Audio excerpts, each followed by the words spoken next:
ಕೀರ್ತನ ಮತ್ತು ಪಾರ್ಟಿ ಇವರಿಗ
ವಿದ್ಯಾರ್ಥಿಗಳಿಗೆ ಶ್ರೀ ಕ್ಷೇತ್ರ ಧರ್ಮಸ್ಥಳ ಗ್ರಾಮಾಭಿವೃದ್ಧಿ ಯೋಜನೆಯಿಂದ ಅವರ ವಿದ್ಯಾಭ್ಯಾಸಕ್ಕಾಗಿ ತಿಂಗಳಿಗೆ ಅಂದರೆ 5 ವರ್ಷದ ಕೋರ್ಸ್ ಮಾಡುವ ವಿದ್ಯಾರ್ಥಿಗಳಿಗೆ 1,000, ಅದೇ ರೀತಿ 3 ವರ್ಷ ಕೋರ್ಸ್ ಮಾಡುವ ವಿದ್ಯಾರ್ಥಿಗಳಿಗೆ 400 ರೂಪಾಯಿ ವಿದ್ಯಾರ್ಥಿ ವೇತನವನ್ನು ಕೊಡುವಂತಹ ಒಂದು ವ್ಯವಸ್ಥೆ ನಮ್ಮ ರಾಜ್ಯಾದ್ಯಂತ ನಡೆದಿದೆ. ಅದೇ ರೀತಿ ನಮ್ಮ ತಾಲೂಕಿನಲ್ಲಿ ಪ್ರಸ್ತುತ ಈ ವರ್ಷ 161 ಮಕ್ಕಳ ವಿದ್ಯಾರ್ಥಿಗಳಿಗೆ ವಿಜ್ಞಾನಿತಿ ವೇತನವನ್ನು ಪೂಜ್ಯರು ಮಂಜೂರು ಮಾಡಿದ್ದಾರೆ.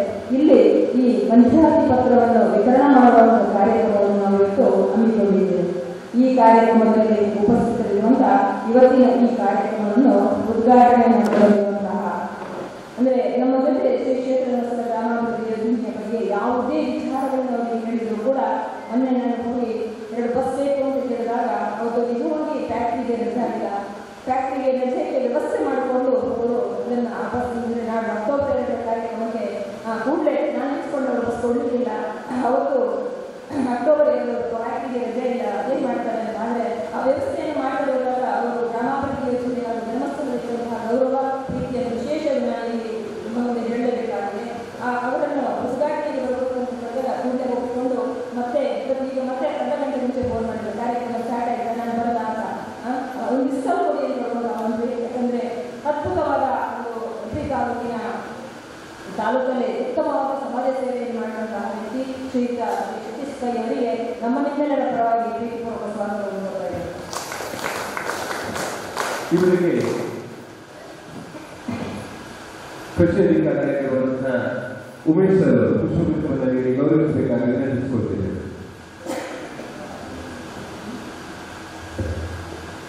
ಅದೇ ರೀತಿ ನಮ್ಮ ಈ ಕಾರ್ಯಕ್ರಮದ ಅಧ್ಯಕ್ಷತೆ ವಹಿಸಿಕೊಂಡಂತಹ ಶ್ರೀಯುತ ನಮ್ಮ ಗ್ರಾಮ ಪಂಚಾಯತ್ ಅಧ್ಯಕ್ಷರಾದಂತಹ ಶ್ರೀಯುತ ತಾರನಾಥ್ ಸರ್ ಅವರಿಗೆ ನಮ್ಮ ನಿಮ್ಮೆಲ್ಲರ ಪರವಾಗಿ ಪ್ರೀತಿಪೂರ್ವಕ ಸ್ವಾಗತವನ್ನು ಕೊಡ್ತಾ ಇದ್ದೇವೆ. ಇವರಿಗೆ ವಿದ್ಯಾರ್ಥಿ ರಕ್ಷಾ ಇವರು ಪುಷ್ಪಗುಚ್ಛವನ್ನು ನೀಡಿ ಗೌರವಿಸಬೇಕಾಗಿ ವಿನಂತಿಸಿಕೊಳ್ತಿದ್ದಾರೆ. ಇನ್ನೋರ್ವ ಮುಖ್ಯ ಅತಿಥಿಯಾದಂತಹ ನಮ್ಮ ಹೆಬ್ರಿ ಸ್ಟೇಷನ್ನ ಸಬ್ ಇನ್ಸ್ಪೆಕ್ಟರ್ ಆದಂತಹ ಅವರನ್ನು ಹೊರಗೆ ಮಾಡಬೇಕಾಗುತ್ತೆ. ಯಾಕಂದರೆ ಧರ್ಮಸ್ಥಳ ಗ್ರಾಮಾಭಿವೃದ್ಧಿ ಯೋಜನೆಯ ಕಾರ್ಯಕ್ರಮದಲ್ಲಿ ತುಂಬ ಸರಿ ಕರೆದಾದರೂ ಅವರು ಮತ್ತೆ ಈ ವಿಚಾರ ಬಂದವರಿಗೆ ಈಗಲೂ ಹೇಳಿ ನಾನು ಮೀಟಿಂಗಲ್ಲಿ ಇದ್ದೇನೆ ಮೇಡಮ್, ನಾನು ಹೇಳಿದ್ದೇನೆ ಮೊಬೈಲ್ ಹಿಡ್ಕೊಂಡೇ ಬನ್ನಿ ಸರ್. ಆಯಿತು, ನಾನು ನೀವು ಮೀಟಿಂಗಿಗೆ ಅಟೆಂಡ್ ಆಗ್ತೇನೆ, ನಾನು ಇಸಿ ಮೀಟಿಂಗಲ್ಲಿ ಇದ್ದೀನಿ ಅಂತ ಹೇಳಿದ್ರು. ಅವರು ಎಲ್ಲ ವಿಚಾರವನ್ನು ಅವರ ಗಮನಕ್ಕೆ ತಂದಾಗ ಅವರು ಹೆಚ್ಚು ಪ್ರೀತಿಯನ್ನು ತೋರಿಸ್ತಾರೆ. ಜೊತೆಗೆ ಗ್ರಾಮಾಭಿವೃದ್ಧಿ ಯೋಜನೆಯ ಬಗ್ಗೆ ಎಲ್ಲವನ್ನು ಅಧ್ಯಯನವನ್ನು ಮಾಡಿಕೊಂಡಿದ್ದಾರೆ, ಕ್ಷೇತ್ರದ ಬಗ್ಗೆ ಅಧ್ಯಯನವನ್ನು ಮಾಡಿಕೊಂಡಿದ್ದಾರೆ.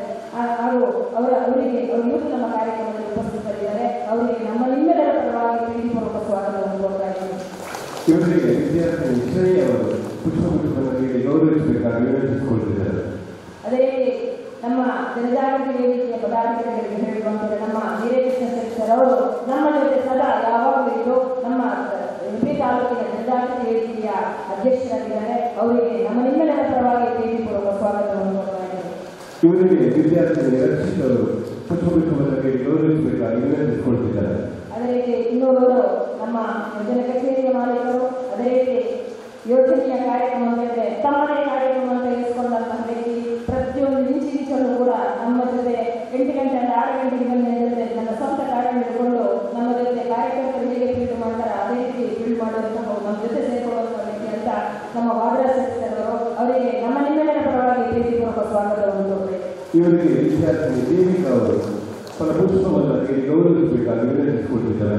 ಈ ಕಾರ್ಯಕ್ರಮದ ಎಲ್ಲ ಗ್ರಾಮಾಭಿವೃದ್ಧಿ ಯೋಜನೆಯ ರೂಪರೇಷೆಯಲ್ಲಿ ನಮ್ಮ ಸಮುದಾಯಕ್ಕೆ ಸಂಬಂಧಪಟ್ಟಂತಹ ನಮ್ಮ ಕೇಂದ್ರ ಕಚೇರಿಯಲ್ಲಿ ಬೇರೆ ಬೇರೆ ವಿಭಾಗಗಳಿದೆ. ಅದರಲ್ಲಿ ಸಮುದಾಯಕ್ಕೆ ಸಂಬಂಧಪಟ್ಟ ವಿಭಾಗದಲ್ಲಿ ಒಬ್ಬ ಪ್ರಾದೇಶಿಕ ನಿರ್ದೇಶಕರಾಗಿ ಅದ್ಭುತವಾದ ಅವರ ಪ್ರಾದೇಶಿಕ ನಿರ್ದೇಶಕರಾಗಿ ಅಲ್ಲಿ ಬಂದ ಮೇಲೆ ಸಮುದಾಯಕ್ಕೆ ಸಂಬಂಧಪಟ್ಟ ಎಲ್ಲ ವಿಚಾರಗಳನ್ನು ಇಂಚಾಗಿ ಹಾಗೂ ಸಮಯಕ್ಕೆ ಸರಿಯಾಗಿ ಮಂಜೂರಾತಿ ಮಾಡುವಂತಹ ವ್ಯವಸ್ಥೆಯನ್ನು ಮಾಡುತ್ತಿರುವಂತಹ ನಮ್ಮ ಆರ್ಡಿಯಾದ ಆನಂದ ಸುವರ್ಣ ಸರ್ ಅವರಿಗೆ ನಮ್ಮ ನಿಮ್ಮೆಲ್ಲರ ಪರವಾಗಿ ಪ್ರೀತಿಪೂರ್ವಕ ಸ್ವಾಗತವನ್ನು ಕೋರುತ್ತೇವೆ. ಇವರಿಗೆ ದೀಪ್ ಅವರು ಫಲಪುಷ್ಪವನ್ನು ನೀಡಿ ಗೌರವಿಸಬೇಕಾಗಿ ವಿನಂತಿಸಿಕೊಳ್ತಿದ್ದಾರೆ. ಅದರಲ್ಲಿ ನಮ್ಮ ಜೊತೆ ಹೊಸ ನೂತನವಾಗಿ ಕಾರ್ಯಕ್ರಮದಲ್ಲಿ ನಮ್ಮ ತಾಲೂಕಲ್ಲಿ ಒಕ್ಕೂಟ ಪದಾಧಿಕಾರಿಗಳ ಬಿಟ್ಟು ಬೇರೆ ವಿಶೇಷ ಕಾರ್ಯಕ್ರಮಗಳು ಯಾವುದೂ ಆಗಿಲ್ಲ. ಇವತ್ತು ನೂತನವಾಗಿ ನಮ್ಮ ಜಿಲ್ಲೆಗೆ ನಿರ್ದೇಶಕರಾಗಿ ಬಂದಂತಹ ನಮ್ಮ ನಗರ ಸರ್ ಅವರಿಗೆ ನಮ್ಮ ನಿಮ್ಮೆಲ್ಲರ ಪರವಾಗಿ ಪ್ರೀತಿಪೂರ್ವಕ ಸ್ವಾಗತವನ್ನು ಕೋರ್ತಾ ಇದ್ದೇನೆ. ಇವರಿಗೆ ಅಶ್ವಿನಿ ಅವರು ಪುಷ್ಪವನ್ನು ನೀಡಿ ಗೌರವಿಸಬೇಕಾಗಿ ವಿನಂತಿಸಿಕೊಳ್ತಿದ್ದಾರೆ. ಅದೇ ನಮ್ಮ ಕೇಂದ್ರ ಸಮಿತಿಯ ಒಕ್ಕೂಟದ ಅಧ್ಯಕ್ಷರಾದಂತಹ ಶ್ರೀಯುತ ಪ್ರವೀಣ್ ಅವರಿಗೂ ಶ್ರೀಯುತ ಸ್ವಾಗತವನ್ನು ಪ್ರೀತಿಪೂರ್ವಕ ಕೋರ್ತಾ ಇದ್ದೇನೆ. ಅದೇ ರೀತಿ ಇದೇ ಚೈತನ್ಯ ಅವರ ಸದಸ್ಯರಾದಂತಹ ಜನಜಾಗೃತಿ ವೇದಿಕೆ ಸದಸ್ಯರಾದಂತಹ ನರೇಂದ್ರ ಸರ್ ಅವರು ಫ್ಯಾಕ್ಟ್ರಿ ಟೀಮ್ಗೆ ಮೇಡಮ್ ಏನ್ ಇಲ್ಲ ನೀವು ಅರ್ಧ ಗಂಟೆ ಅದು ಬಂದು ಹೋಗಲೇಬೇಕು ಆಯ್ತು ನಾನು ಬರ್ತೇನೆ ಒಂದು ಅಟೆಂಡ್ ಆಗಿ ಹೋಗ್ತೇನೆ ಅಂತ ಹೇಳಿದ್ರು. ಅವರು ಕೂಡ ಇವತ್ತು ಈ ಕಾರ್ಯಕ್ರಮದಲ್ಲಿ ಭಾಗವಹಿಸಿದ್ದಾರೆ. ಅವರಿಗೆ ನಮ್ಮ ನಿಮ್ಮರ ಪರವಾಗಿ ಪ್ರೀತಿಪೂರ್ವಕ ಸ್ವಾಗತವನ್ನು. ಇವರಿಗೆ ಪ್ರಕಾಶ್ ಅವರು ವಲಯಕ್ಕೆ ಸಂಬಂಧಪಟ್ಟಿದ್ದು ಹೆಬ್ರಿ ವಲಯದ ವಲಯಾಧ್ಯಕ್ಷರಾದಂತಹ ಮೇಲವರಿಗೂ ಪ್ರೀತಿಪೂರ್ವಕ ಸ್ವಾಗತವನ್ನು ಕೋರ್ತಾ ಇದ್ದೇನೆ. ಶಾಲೆಗೆ ಬಂದವರಿಗೆ ರೇವತಿ ಮೇಡಮ್ ಅವರು ಪುಷ್ಪಗುಚ್ಛನಿಗೆ ಗೌರವಿಸಬೇಕಾಗಿ ವಿನಂತಿಸಿಕೊಳ್ತಿದ್ದಾರೆ. ಇಲ್ಲಿ ಸೇರಿರುವಂತಹ ಎಲ್ಲ ವಿದ್ಯಾರ್ಥಿಗಳಿಗೆ ಬರಲಿಕ್ಕಾಗಲೇ ಯಾಕಂದ್ರೆ ಎಲ್ಲರಿಗೂ ಎಕ್ಸಾಮ್ ನಡೀತಾ ಇದೆ. ಆದರೆ ಎಲ್ಲ ಪೋಷಕರು ಆಗಮಿಸಿದ್ದೀರಿ. ನಿಮಗೂ ಕೂಡ ವಿದ್ಯಾರ್ಥಿಗಳು ಹಾಗೂ ಪೋಷಕರಿಗೆ ಪ್ರೀತಿಪೂರ್ವಕ ಸ್ವಾಗತವನ್ನು ಕೊಡ್ತೇನೆ. ಅದು ನಮ್ಮ ಪತ್ರಕರ್ತ ಮಿತ್ರರು ನಿನ್ನೆ ನಾನು ಫೋನ್ ಮಾಡಿದ ಮೆಸೇಜ್ ಆಗಿದ್ದೀನಿ. ಜೊತೆಗೆ ನಮ್ಮ ಮೇಲ್ವಿಚಾರಕರಿಗೆ ಹೇಳಿ ಭೇಟಿ ಮಾಡಿದ ತಕ್ಷಣ ಅವರೆಲ್ಲರೂ ಗೌರವವಾಗಿ ಈ ಕಾರ್ಯಕ್ರಮಕ್ಕೆ ಆಗಮಿಸಿದ್ದಾರೆ. ಅವರಿಗೆ ನಮ್ಮ ನಿಮ್ಮೆಲ್ಲರ ಪರವಾಗಿ ಪ್ರೀತಿಪೂರ್ವಕ ಸ್ವಾಗತವನ್ನು ಕೊಡ್ತಾ ಇದ್ದೇನೆ. ಅದೇ ರೀತಿ ಉಡುಪಿ ಟಿವಿ ಮಾಧ್ಯಮದವರು ಕೂಡ ಒಂದು ಮೆಸೇಜ್ ಅನ್ನು ಕೊಟ್ಟ ತಕ್ಷಣ ನಮ್ಮಲ್ಲಿಗೆ ಬಂದಿದ್ದಾರೆ. ಅವರಿಗೆ ನಮ್ಮ ನಿಮ್ಮೆಲ್ಲರ ಪರವಾಗಿ ಪ್ರೀತಿಪೂರ್ವಕ ಸ್ವಾಗತವನ್ನು ಕೊಡ್ತಾ ಇದ್ದೇನೆ. ಅದೇ ರೀತಿ ಸೇರಿರುವ ನನ್ನೆಲ್ಲ ಸಿಬ್ಬಂದಿ ವರ್ಗದವರಿಗೂ ಸೇರಿರುವ ಈ ಹಾಲಿಗೆ ಸಂಬಂಧಪಟ್ಟ ಎಲ್ಲ ಸಿಬ್ಬಂದಿಯವರಿಗೂ ಈ ಹಾಲಿನ ಮಾಲೀಕರಿಗೂ ಎಲ್ಲರಿಗೂ ಒಳ್ಳೆಯ ಮಾತಿನಲ್ಲಿ ಸ್ವಾಗತ ಹೇಳುತ್ತಾ ಸ್ವಾಗತ ಕಾರ್ಯಕ್ರಮವನ್ನು ಕೊನೆಗೊಳಿಸುತ್ತಾರೆ.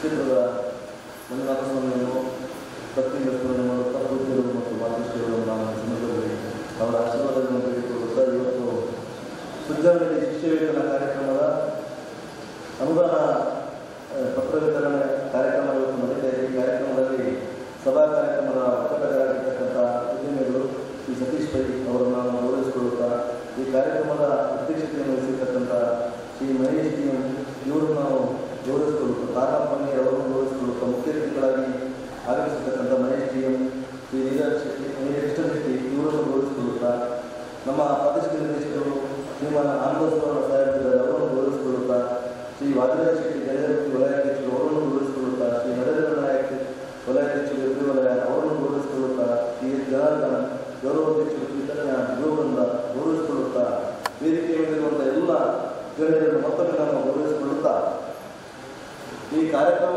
ಕಳೆದ 2-3 ದಶಕಗಳಿಂದಲೂ ಕೂಡ ನಡೆಯುತ್ತಿರುವಂಥ ಕಾರ್ಯಕ್ರಮ. ಪೂಜ್ಯ ವೀರೇಂದ್ರ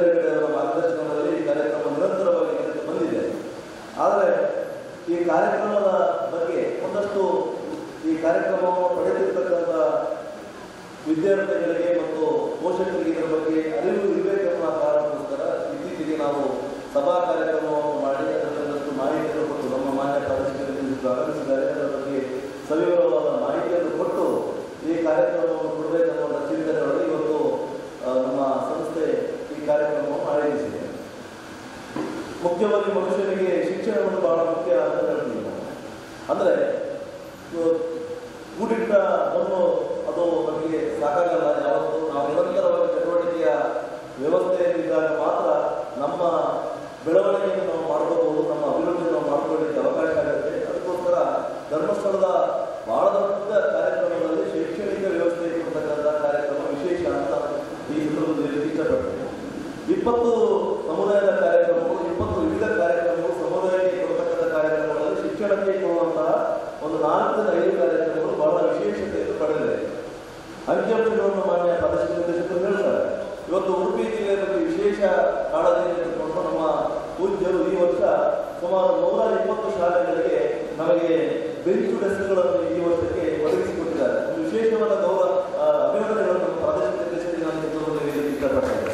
ಯಾಕೆಂದರೆ ಪ್ರತಿ ವರ್ಷ ಅದು ಬೇರೆ ಬೇರೆ ಜಿಲ್ಲೆಗಳಿಗೆ ಹೋಗುತ್ತೆ. ನಮ್ಮ ಈ ಕರಾವಳಿ ಜಿಲ್ಲೆಗಳಿಗೆ ಇದು ಸುಮಾರು 12 ವರ್ಷಗಳ ನಂತರ ಬರ್ತಾ ಇದೆ. ಸುಮಾರು 120 ಸರ್ಕಾರಿ ಶಾಲೆಗಳು ಮತ್ತು ಅನುದಾನಿತ ಶಾಲೆಗಳಿಗೆ ಸುಮಾರು 1,150 ಬೆಂಚ್ ಡೆಸ್ಕ್ಗಳನ್ನು ಇವತ್ತು ನಮ್ಮ ಸಂಸ್ಥೆ ಇವತ್ತು ಒದಗಿಸಿಕೊಟ್ಟಿದೆ. ಅದರ ಜೊತೆಗೆ ಶೈಕ್ಷಣಿಕವಾಗಿ ನಮ್ಮ ಜಿಲ್ಲೆಯ ಸುಮಾರು 124 ಶಾಲೆಗಳಿಗೆ ಇವತ್ತು ಜ್ಞಾನದೀಪ ಅನ್ನುವ ಕಾರ್ಯಕ್ರಮದಲ್ಲಿ ಇವತ್ತು ಶಿಕ್ಷಕರನ್ನು ಒದಗಿಸಿಕೊಂಡಿರ್ತಕ್ಕಂಥ ಬಹಳ ದೊಡ್ಡ ಕಾರ್ಯಕ್ರಮ ಈ ವರ್ಷ ಪ್ರಸ್ತುತ ವರ್ಷದಲ್ಲಿ ಕೊಡ್ತಾ ಇದೆ. ಅದರ ಜೊತೆಗೆ ಇವತ್ತು ನಮ್ಮ ಸಾವಿರಾರು ವಿದ್ಯಾರ್ಥಿಗಳಿಗೆ ಇವತ್ತು ಸುಮಾರು 2,600 ವಿದ್ಯಾರ್ಥಿಗಳು ಈ ಶಿಷ್ಯ ವೇತನವನ್ನು ಪಡೆದಿದ್ದಾರೆ. ಧರ್ಮಸ್ಥಳದ ಈ ಕಾರ್ಯಕ್ರಮದಲ್ಲಿ ವಿಶೇಷತೆ ಏನಪ್ಪಾ ಅಂತಂದ್ರೆ ಯಾವುದೇ ಒಂದು ಶಿಷ್ಯ ವೇತನ ಅಥವಾ ಸ್ಕಾಲರ್ಶಿಪ್ ಏನಂತೀವಿ ನಾವು, ಇದು ವರ್ಷದಲ್ಲಿ 1 ಬಾರಿ ಮಾತ್ರ ಸಿಗುತ್ತೆ. ಆದರೆ ಧರ್ಮಸ್ಥಳದ ಈ ಕಾರ್ಯಕ್ರಮದ ವಿಶೇಷತೆ ಏನಂತಂದ್ರೆ 1 ಬಾರಿ ಈ ಒಂದು ಕಾರ್ಯಕ್ರಮದ ಒಳಗೆ, ಅಂದ್ರೆ ಈ ಶಿಷ್ಯ ವೇತನ ಅಥವಾ ಸ್ಕಾಲರ್ಶಿಪ್ನ ಒಳಗೆ ನಾವು ಅರ್ಹತೆಯನ್ನು ಪಡ್ಕೊಂಡ್ರೆ ನಮ್ಮ ಮಕ್ಕಳು ಅಥವಾ ಯಾರು ಸ್ಯಾಂಕ್ಷನ್ ಆಗಿ ಅವರ ವಿದ್ಯಾಭ್ಯಾಸ ಮುಗಿಯುವ ತನಕ, ಈಗ 3 ವರ್ಷ ಇರ್ಬೋದು ಕೋರ್ಸ್ಗಳು, 4 ವರ್ಷ ಇರ್ಬೋದು, ಅಥವಾ MBBS ಅಂತ ಕೋರ್ಸ್ಗಳು 5 ವರ್ಷ ಇರ್ಬೋದು. 5 ವರ್ಷವೂ ಕೂಡ ಅಂದ್ರೆ ಪ್ರತಿ ತಿಂಗಳು ಆ ವಿದ್ಯಾರ್ಥಿ ಹೆಸರಿನಲ್ಲಿ ಆ ಮನೆಗೆ ಅದರಿಂದಾಗಿ ಶಿಷ್ಯ ವೇತನ ಬರ್ತಾ ಇರುತ್ತೆ. ಬರೀ 1 ತಿಂಗಳು ಕೊಟ್ಟು ಇರುವಂಥದ್ದಲ್ಲ, ಅದು ವಿಶೇಷವಾದ ಕಾರ್ಯಕ್ರಮ. ಇದನ್ನು ಪೂಜ್ಯರು ಒಮ್ಮೆ ಕೊಡಬಹುದಿತ್ತು, ಆದರೆ ಅದನ್ನು ಆ ರೀತಿ ಕೊಟ್ಟಿಲ್ಲ. ಪ್ರತಿ ತಿಂಗಳು ಆ ಮಗು ಸ್ಕೂಲಿಗೆ ಹೋಗುವಾಗ ಅಥವಾ ಕಾಲೇಜಿಗೆ ಹೋಗುವಾಗ ಆ ಮಗುವಿನ ಯಾವುದಾದ್ರೂ ಒಂದು ಖರ್ಚು ಅದರಿಂದ ನೀಗಿಸಬಹುದು ಅನ್ನೋ ಕಾರಣಕ್ಕೆ ಕೊಟ್ಟಿದ್ದಾರೆ. ಇವತ್ತು ವಿದ್ಯೆ ಎಷ್ಟು ಕಷ್ಟ ಅನ್ನೋದು ನಮಗೆಲ್ಲರಿಗೂ ಗೊತ್ತಿದೆ. ಇವತ್ತು ಮಕ್ಕಳು ಕಡಿಮೆ ಇದ್ದೇವೆ, ಪೋಷಕರು ಜಾಸ್ತಿ ಇದ್ದೇವೆ. ನಾವೆಲ್ಲರೂ ವಿದ್ಯಾರ್ಥಿಗಳು, ಪೋಷಕರು ವಿದ್ಯಾರ್ಥಿಗಳಾಗಿದ್ದಾಗ ನಮಗೆ ಇವತ್ತಿನ ಹಾಗೆ ಬಿಸಿ ಊಟದ ವ್ಯವಸ್ಥೆ ಇರಲಿಲ್ಲ. ಇವತ್ತು ಹಳದಿ ಬಣ್ಣದ ಬಸ್ಸುಗಳು ನಮಗೆ ಇರಲಿಲ್ಲ. ಇವತ್ತು ನಾವು ಕಿಲೋಮೀಟರ್ ಗಟ್ಟಲೆ ನಾವು ನಡ್ಕೊಂಡು ಹೋಗಿದ್ದೀವಿ. ಆಮೇಲೆ SLC ನಂತರ ಓದಿದ್ದು ವಿಶೇಷ ಬಹಳ ಅಂತ ವಿದ್ಯಾರ್ಥಿಗಳಿಗೆ ಮಾತ್ರ ಅವಕಾಶ ಸಿಗ್ತಿತ್ತು. ಯಾಕಂದ್ರೆ ನಮ್ಮ ಊರಿನಲ್ಲಿ ಸರಿಯಾದ ಶಾಲೆಯ ಸೌಕರ್ಯಗಳಿಲ್ಲ, ಕಷ್ಟಗಳಿತ್ತು. ಆದರೆ ಇವತ್ತು ಆ ಕಷ್ಟಗಳಿಲ್ಲ. ಯಾಕಂದ್ರೆ ಸರ್ಕಾರಗಳಾಗಲಿ, ಸಂಘ ಸಂಸ್ಥೆಗಳಾಗಲಿ ಅಥವಾ ಪ್ರೈವೇಟ್ ಸ್ಕೂಲ್ಗಳು ಈ ರೀತಿ ವ್ಯವಸ್ಥೆಗಳಿಂದ ಇವತ್ತು ಪ್ರತಿ ಊರಿಗೂ ಎಲ್ಲರಿಗೂ ಕೂಡ ಒಂದು ವಿದ್ಯೆಯ ಅಥವಾ ಶಿಕ್ಷಣದ ವ್ಯವಸ್ಥೆಯನ್ನು ಕೊಡ್ತಕ್ಕಂಥ ಬಹಳ ದೊಡ್ಡ ಕೆಲಸ ಇವತ್ತು ಆಗ್ತಾ ಇದೆ. ಅದರ ಜೊತೆಗೆ ಇವತ್ತು ಯಾರು ಕಷ್ಟದಲ್ಲಿದ್ದಾರೆ, ಇವತ್ತು ಆ ಶಿಕ್ಷಣವನ್ನು ಕೊಡೋದಕ್ಕೆ ಒಂದು ಸ್ವಲ್ಪ ಕಷ್ಟಪಡುವಂಥವರಿದ್ದಾರೆ, ಅಂಥ ವಿದ್ಯಾರ್ಥಿಗಳಿಗೆ ಇದು ಸಿಗಬೇಕೆಂಬ ಕಾರಣಕ್ಕಾಗಿ ಇಡೀ ರಾಜ್ಯವ್ಯಾಪಿ ಈ ಕಾರ್ಯಕ್ರಮ ಅನುಷ್ಠಾನ ಆಗ್ತಾ ಇದೆ. ನಮ್ಮ ಜಿಲ್ಲೆಯಲ್ಲಿ ಕೂಡ ಎಲ್ಲ ನಮ್ಮ ನಗರ ವ್ಯಾಪ್ತಿಗಳಲ್ಲಿ, ತಾಲೂಕು ವ್ಯಾಪ್ತಿಗಳಲ್ಲಿ ವಿದ್ಯಾರ್ಥಿಗಳಿಗೆ ಸಿಗ್ತಾ ಇದೆ. ಹಾಗಾಗಿ ವಿದ್ಯಾರ್ಥಿಗಳೆಲ್ಲರೂ ಕೂಡ ಇದರ ಮಹತ್ವವನ್ನು ಅರಿತುಕೋಬೇಕು. ನಾವು ನಮ್ಮ ಜನಮಂಗಲ ಅನ್ನುವಂಥ ಕಾರ್ಯಕ್ರಮದಲ್ಲಿ ವೀಲ್ ಚೇರ್ ಅಥವಾ ಅಂಗವಿಕಲರಿಗೆ ವಿಶೇಷ ಈ ಕಾರ್ಯಕ್ರಮವನ್ನು ಕೊಡ್ತೀವಿ. ಒಂದು ಕಡೆ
ಸಾರ್ಥಕ್ಯ ಮಾಡ್ತಕ್ಕಂಥ ಬಹಳ ದೊಡ್ಡ ಒಂದು ಏನು ಅವಕಾಶ ಅಥವಾ ಆ ಒಂದು ವ್ಯವಸ್ಥೆಯನ್ನು ನಾವು ಮಾಡ್ಕೋಬೇಕನ್ನುವಂಥ ವಿಚಾರಧಾರೆ ಇರುವಂಥದ್ದು. ಹಾಗಾಗಿ ನಮ್ಮ ಪೋಷಕರು ಪಡುವ ಕಷ್ಟಕ್ಕೆ ಅನುಗುಣವಾಗಿ ಪೂಜ್ಯರು ಈ ಪ್ರಸಾದ ವ್ಯವಸ್ಥೆಯನ್ನು ಒದಗಿಸಿದ್ದಾರೆ. ಅದನ್ನು ವಿದ್ಯಾರ್ಥಿಗಳೆಲ್ಲರೂ ಕೂಡ ತಾವು ಅದನ್ನು ಮೈಗೂಡಿಸಿಕೋಬೇಕು. ತನ್ನ ಪೋಷಕರ ಕಷ್ಟವನ್ನು ತಿಳಿದು ತನ್ನ ಪೋಷಕರು ಕೊಡುವಂಥ ಈ ಒಂದು ಮಕ್ಕಳಿಗೆ ಶಿಕ್ಷಣ ಕೊಡುವುದಕ್ಕೆ ಪಡುವ ಕಷ್ಟವನ್ನು ಅರಿತುಕೊಂಡು ಅವರು ಒಳ್ಳೆಯ ಶಿಕ್ಷಣವನ್ನು ಪಡೆಯಬೇಕು ಅನ್ನುವಂಥ ಮಾತನ್ನು ಹೇಳುತ್ತಾ ಇವತ್ತು ನಮ್ಮ ಬಂದಿರತಕ್ಕಂಥ ಎಲ್ಲ ಅತಿಥಿ ಅಭ್ಯರ್ಥಿಗಳು ಇವರೆಲ್ಲರೂ ಕೂಡ ಸಂಸ್ಥೆ ಜೊತೆಗೆ ನಿರಂತರವಾದ ಇವತ್ತು ಒಂದು ಸಹಕಾರವನ್ನು ಮಾಡ್ತಾ ಬರ್ತಕ್ಕಂಥವರು. ಅವರು ಇವತ್ತು ಅವರ ಸಮ್ಮುಖದಲ್ಲಿ ಈ ಕಾರ್ಯಕ್ರಮವನ್ನು ಮಾಡೋದಕ್ಕೆ ಬಹಳ ಸಂತೋಷ ಆಗುತ್ತೆ ಅನ್ನುವಂಥ ಮಾತನ್ನು ಹೇಳಿ ಹೆಚ್ಚಿಗೆ ಮಾತಾಡಲಾರೆ ನಮ್ಮ ಸಮುದಾಯ ನಿರ್ದೇಶಕರ ಬಗ್ಗೆ ಸವಿವರವಾದ ಒಂದು ಮಾಹಿತಿಯನ್ನು ಕೊಡುವವರಿದ್ದಾರೆ. ಹಾಗಾಗಿ ಎಲ್ಲ ಬಂದಿರತಕ್ಕಂಥ ಗಣ್ಯಮಾನ್ಯರಿಗೆ ಅಥವಾ ನಮ್ಮ ಎಲ್ಲ ಅತಿಥಿಗಳಿಗೆ ಮತ್ತೊಮ್ಮೆ ನಾವು ಗೌರವವನ್ನು ಸಲ್ಲಿಸುತ್ತಾ ಕ್ಷೇತ್ರದಿಂದ ಬಂದಿರತಕ್ಕಂಥ ನಮ್ಮ ಸಮುದಾಯ ವಿಭಾಗದ ನಿರ್ದೇಶಕರಿಗೆ ವಿಶೇಷವಾಗಿ ಕೃತಜ್ಞತೆಗಳನ್ನು ಸಲ್ಲಿಸಬೇಕಾದ ಒಂದು ಅವಕಾಶ ನಮಗೂ. ಯಾಕೆಂದರೆ ಇಡೀ ನಮ್ಮ ರಾಜ್ಯದಲ್ಲಿ ಅತಿ ಹೆಚ್ಚು ಶಾಲೆಗಳಿಗೆ ಶಿಕ್ಷಕರನ್ನು ಒದಗಿಸಿಕೊಟ್ಟಿದೆ ಈ ವರ್ಷ ಉಡುಪಿ ಜಿಲ್ಲೆಗೆ. ಅದಕ್ಕೆ ನಾನು ವಿಶೇಷವಾಗಿ ಅಭಿನಂದಿಸುತ್ತೇನೆ. ಅದರ ಜೊತೆಗೆ ನಮ್ಮ ಜಿಲ್ಲೆಗೆ ಅತಿ ಹೆಚ್ಚು ಈ ವರ್ಷ ನಮಗೆ ಬೆಂಚು ಡೆಸ್ಕ್ಗಳನ್ನು 120 ಶಾಲೆಗಳಿಗೆ ಇವತ್ತು ಒದಗಿಸಿಕೊಟ್ಟಿದ್ದಾರೆ. ಅದರ ಕೀರ್ತಿ ಕೂಡ ಸಮುದಾಯ ಅಭಿವೃದ್ಧಿ ನಿರ್ದೇಶಕರಿಗೆ. ಹಾಗಾಗಿ ಅವರ ಮೂಲಕ ಬರ್ತಕ್ಕಂಥ ಇನ್ನಷ್ಟು ಕಾರ್ಯಕ್ರಮಗಳನ್ನು ನಮ್ಮ ಜಿಲ್ಲೆಗಳಿಗೆ ಇನ್ನಷ್ಟು ಕಾರ್ಯಕ್ರಮಗಳು ಹರಿದು ಬರಲಿ. ಆ ಮೂಲಕ ನಮ್ಮ ಜಿಲ್ಲೆಯ ಅರ್ಹ ಫಲಾನುಭವಿಗಳಿಗೆ ಕ್ಷೇತ್ರದ ಕಾರ್ಯಕ್ರಮಗಳು ಮುಟ್ಟಲಿ ಎನ್ನುವಂಥ ಮಾತನಾಡುತ್ತಾ ನನಗೆ ಒಂದೆರಡು ಮಾತುಗಳನ್ನು ಹೇಳೋದಕ್ಕೆ ಅವಕಾಶ ಕೊಟ್ಟಂತ ತಮಗೆಲ್ಲರಿಗೂ ಕೂಡ ನಾನು ಅಭಿನಂದನೆಯನ್ನು ಸಲ್ಲಿಸಿ ತಾವೆಲ್ಲರೂ ಕೂಡ ಈ ಕಾರ್ಯಕ್ರಮದ ಸದುಪಯೋಗವನ್ನು ಪಡೆಯಿ. ಜೊತೆಗೆ ವಿದ್ಯಾರ್ಥಿಗಳಿಗೆ ಒಂದು ಕಿವಿ ಮಾತು ಹೇಳ್ತೀನಿ, ಸಂಸ್ಥೆ ಬೇರೆ ಏನಾದರೂ ನಮ್ಮಿಂದ ಬಯಸುವುದಿಲ್ಲ. ಸಂಸ್ಥೆ ಬಯಸುವುದು ಒಂದೇ, ನಿಮ್ಮ 3 ವರ್ಷ 4 ವರ್ಷ 5 ವರ್ಷ ನಿಮ್ಮ ಶಿಕ್ಷಣ, ನಿಮ್ಮ ಓದು, ನಿಮ್ಮ ಅತ್ಯುತ್ತಮ ಓದು ಇರಲಿ. ಎಲ್ಲೂ ಕೂಡ ಒಂದು ಸಬ್ಜೆಕ್ಟ್ ಉಳಿದಿದೆ ಅಂತ ಕಾರಣವೂ ಬೇಡ. ಉಳಿದ್ರೆ ಈ ಶಿಷ್ಯ ವೇತನ ಕಂಟಿನ್ಯೂ ಆಗಲ್ಲ. ಇದು ಎಚ್ಚರಿಕೆ ತಮಗೆ ಇರಲಿ ಅಂತ ಮಾತನಾಡುತ್ತಾ ಪ್ರಸಾದ ಬಂದಿದೆ ಹೇಗೆ ಬಾಯಿಗೆ ಬಂದಿದ್ದು ಇನ್ನು ಒಳಗೆ ಇಳಿವಟ್ಟೊಳಗೆ ನಾವು ಇದಾಗೋದು ಬೇಡ. ಆ ಕಾರಣಕ್ಕೆ ನಿಮ್ಮ ಓದನ್ನು ಅತ್ಯುತ್ತಮವಾಗಿ ಅದ್ಭುತವಾಗಿ ಎಲ್ಲರೂ ಒಪ್ಪುವ ಹಾಗೆ ನಿಮ್ಮ ಪೋಷಕರಾಗಿ ಸಂಸ್ಥೆ ಖುಷಿ ಪಡುವ ರೀತಿಯಲ್ಲಿ ನೀವು ನಿಮ್ಮ ಶಿಕ್ಷಣವನ್ನು ಮುಂದುವರಿಸಿ ನಿಮಗೆ ಎಲ್ಲರಿಗೂ ಶುಭವಾಗಲಿ, ಮಂಗಳವಾಗಲಿ ಎನ್ನುವಂಥ ಮಾತನಾಡುತ್ತಾ ನನ್ನ ಮಾತಿಗೆ ಪೂರ್ಣ ವಿರಾಮ. ಜೈ ಹಿಂದ್, ಜೈ ಭಾರತ ಮಾತಾ. ಕಾರ್ಯಕ್ರಮದ ಮುಂದಿನ ಅಂಗವಾಗಿ ಉದ್ಘಾಟಕರ ಮಾತು ಶ್ರೀ ಸತೀಶ್ ವೈ ಉದ್ಯಮಿಗಳು ಹಾಗೂ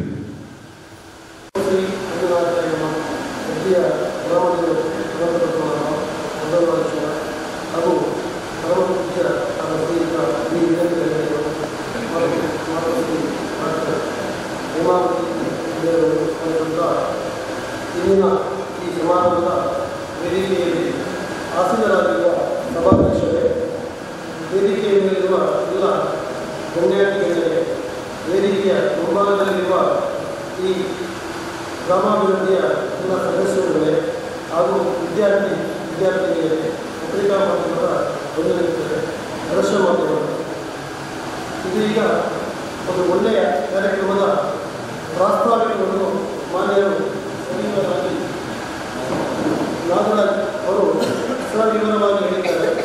ಕಾರ್ಯಕ್ರಮವನ್ನು ನಾನು ಉದ್ಘಾಟನೆ ಮಾಡಿದ್ದೇನೆ. ಉದ್ಘಾಟನಾ ಭಾಷಣವನ್ನು ನಾನು ಮಾಡಬೇಕಂತ ಹೇಳಿ ಆಯೋಜಕರು ಕೇಳಿಕೊಂಡಿದ್ದಾರೆ.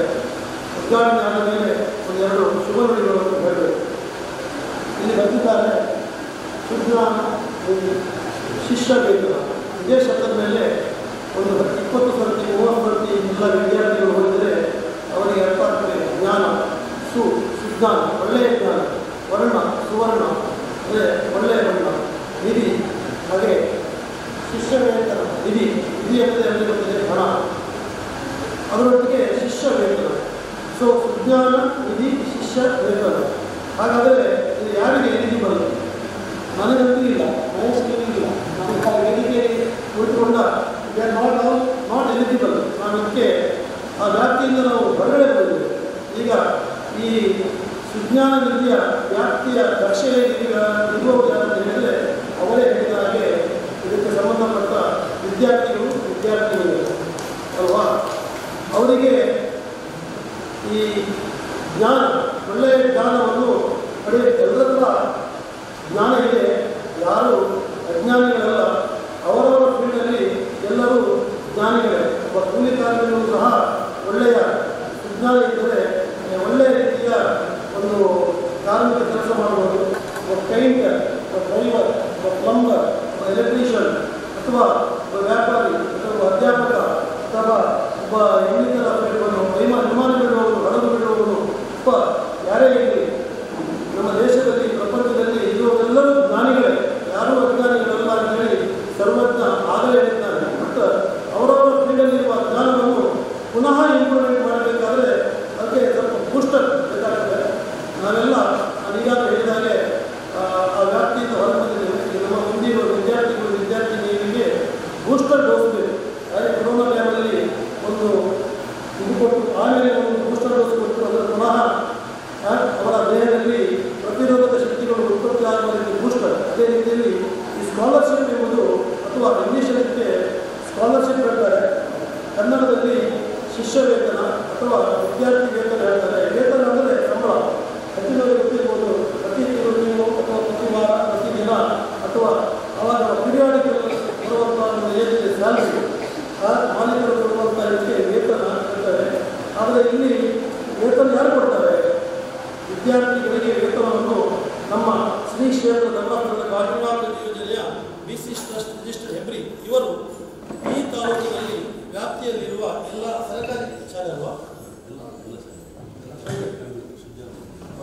ಎಲ್ಲ ಮಕ್ಕಳಿಗೆ ಅವರು ಅವರವರ ಮಾನದಂಡದಲ್ಲಿ ಅವರದೇ ಆದ ಒಂದು ಇದಿದೆ, ಮಾನದಂಡ ಇದೆ. ಆ ಮಾನದಂಡದ ವ್ಯಾಪ್ತಿಯಲ್ಲಿ ಯಾವ ವಿದ್ಯಾರ್ಥಿಗಳು ಆ ವ್ಯಾಪ್ತಿಗೆ ಬರ್ತಾರೆ ಅಂತ ತಿಳಿದುಕೊಂಡು ಅವರಿಗೆ ವಿದ್ಯಾರ್ಥಿ ವೇತನವನ್ನು ಕೊಡ್ತಾರೆ. ಪ್ರೀತಿಯ ವಿದ್ಯಾರ್ಥಿನಿಯರೇ, ನಿಮ್ಮ ಹಾಗೆ ನಾವೆಲ್ಲ ವೇದಿಕೆಯಲ್ಲಿ ಇದ್ದವರು ಮೋಸ್ಟ್ಲಿ ಇವರು ನಮಗೀಗ ಸಬ್ ಇನ್ಸ್ಪೆಕ್ಟರ್ ಹೇಳಿದ್ರು, ನಾನು ಡಿಗ್ರಿವರೆಗೆ ವರ್ಷಕ್ಕೆ 100 ರೂಪಾಯಿ 100 rupees ವಿದ್ಯಾರ್ಥಿ ವೇತನವನ್ನು ಪಡೆದುಕೊಂಡು ಓದಿದವನು.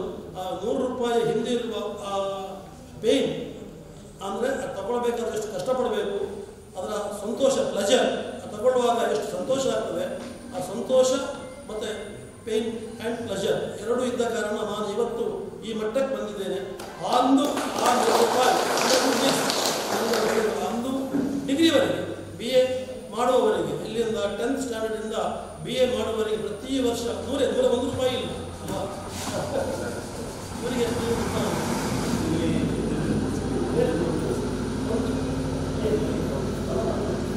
ನಮಗೆ ವರ್ಷ ಇರ್ತಲ್ಲ ನೋಡಿ, ಎಷ್ಟು ನೀವು ಲಕ್ಕಿ ನೋಡಿ, ನಿಮಗೆ ಮಂತ್ಲಿ ಬರ್ತಾರೆ ಪ್ರತಿ ತಿಂಗಳು. ನನಗೂ ಸಿಕ್ತಿತ್ತು 100 rupees ನಾವು ಕಲಿಯುವಾಗ. ಮತ್ತೆ government of Karnataka, government of ಇಂಡಿಯಾದಿಂದ ಲೋನ್ ಸ್ಕಾಲರ್ಶಿಪ್ ಸಾಲ, ಲಕ್ಷ ವೇತನ ಸಾಲ ಮರುಪಾವತಿ ಮಾಡಿದ್ದೀವಿ. ವಿವಿಧ ಸಂಘ ಸಂಸ್ಥೆಗಳು, ವಿವಿಧ ಕಮ್ಯುನಿಟಿಯವರು ಅವರವರ ಕಮ್ಯುನಿಟಿಗೆ ಸಂಬಂಧಪಟ್ಟಂಥ ಮಕ್ಕಳಿಗೆ ತಮ್ಮ ಕಮ್ಯುನಿಟಿಗೆ ಸಂಬಂಧಪಟ್ಟ ವಿದ್ಯಾರ್ಥಿಗಳು ಕೊಟ್ಟು ಎಕ್ಸ್ಟ್ರಾ ಬೂಸ್ಟರ್, ಇನ್ನೂ ಕಲೀಲಿಕ್ಕೆ ಬೇಕಾದ ಕೆಲವು ಉಪಕರಣಗಳು ಅಥವಾ ಎಕ್ಸ್ಟ್ರಾ ಟೆಕ್ಸ್ಟ್ ಬುಕ್ಗಳು ಅಥವಾ ಇನ್ನಿತರ ಪೂರಕವಾದ ಸಾಹಿತ್ಯಗಳನ್ನು ಪಡ್ಕೊಳ್ಬೇಕಂತ ಹೇಳಿ ಇದನ್ನು ಇವರು ಒದಗಿಸ್ತಾ ಇದ್ದಾರೆ. ನಿಮ್ಗೆ ಗೊತ್ತಿರುವ ಹಾಗೆ ಕೇಂದ್ರ ಸರ್ಕಾರ ಮತ್ತು ರಾಜ್ಯ ಸರ್ಕಾರಗಳು ಬಹಳವಾಗಿ ಶಿಕ್ಷಣದಲ್ಲಿ ಹಣವನ್ನು ಇನ್ವೆಸ್ಟ್ಮೆಂಟ್ ಮಾಡ್ತಾ ಇದೆ. ಇನ್ವೆಸ್ಟ್ಮೆಂಟ್ ಕ್ವಾಲಿಫಿಕೇಷನ್ ತಾವು ಸಹ ಧರ್ಮಸ್ಥಳ ಗ್ರಾಮೀಣಾಭಿವೃದ್ಧಿಯವರು ಸಮಾಜಕ್ಕೆ ಶಿಷ್ಯ ವೇತನ ರೂಪದಲ್ಲಿ ಒಂದು ಒಳ್ಳೆಯ ಅಮೌಂಟ್ ಹಣವನ್ನು ಇನ್ವೆಸ್ಟ್ಮೆಂಟ್ ಮಾಡ್ತಾ ಇದ್ದಾರೆ. ಯಾಕಂದರೆ ಗಿಡಕ್ಕೆ ನೆಡುವುದು ಮಾತ್ರ ಮುಖ್ಯವಲ್ಲ, ಕಾಲಕ್ಕೆ ಬೇಕಾದ ಗೊಬ್ಬರ ಹಾಕಬೇಕು, ನೀರು ಹಾಕಬೇಕು, ಅದನ್ನು ಪಾಲನೆ ಮಾಡಬೇಕು, ಪೋಷಣೆ ಮಾಡಬೇಕು. ಕೇವಲ ಸರ್ಕಾರದಿಂದ ಮಾತ್ರ ಈ ಕಾರ್ಯ ಸಾಧ್ಯವಿಲ್ಲ.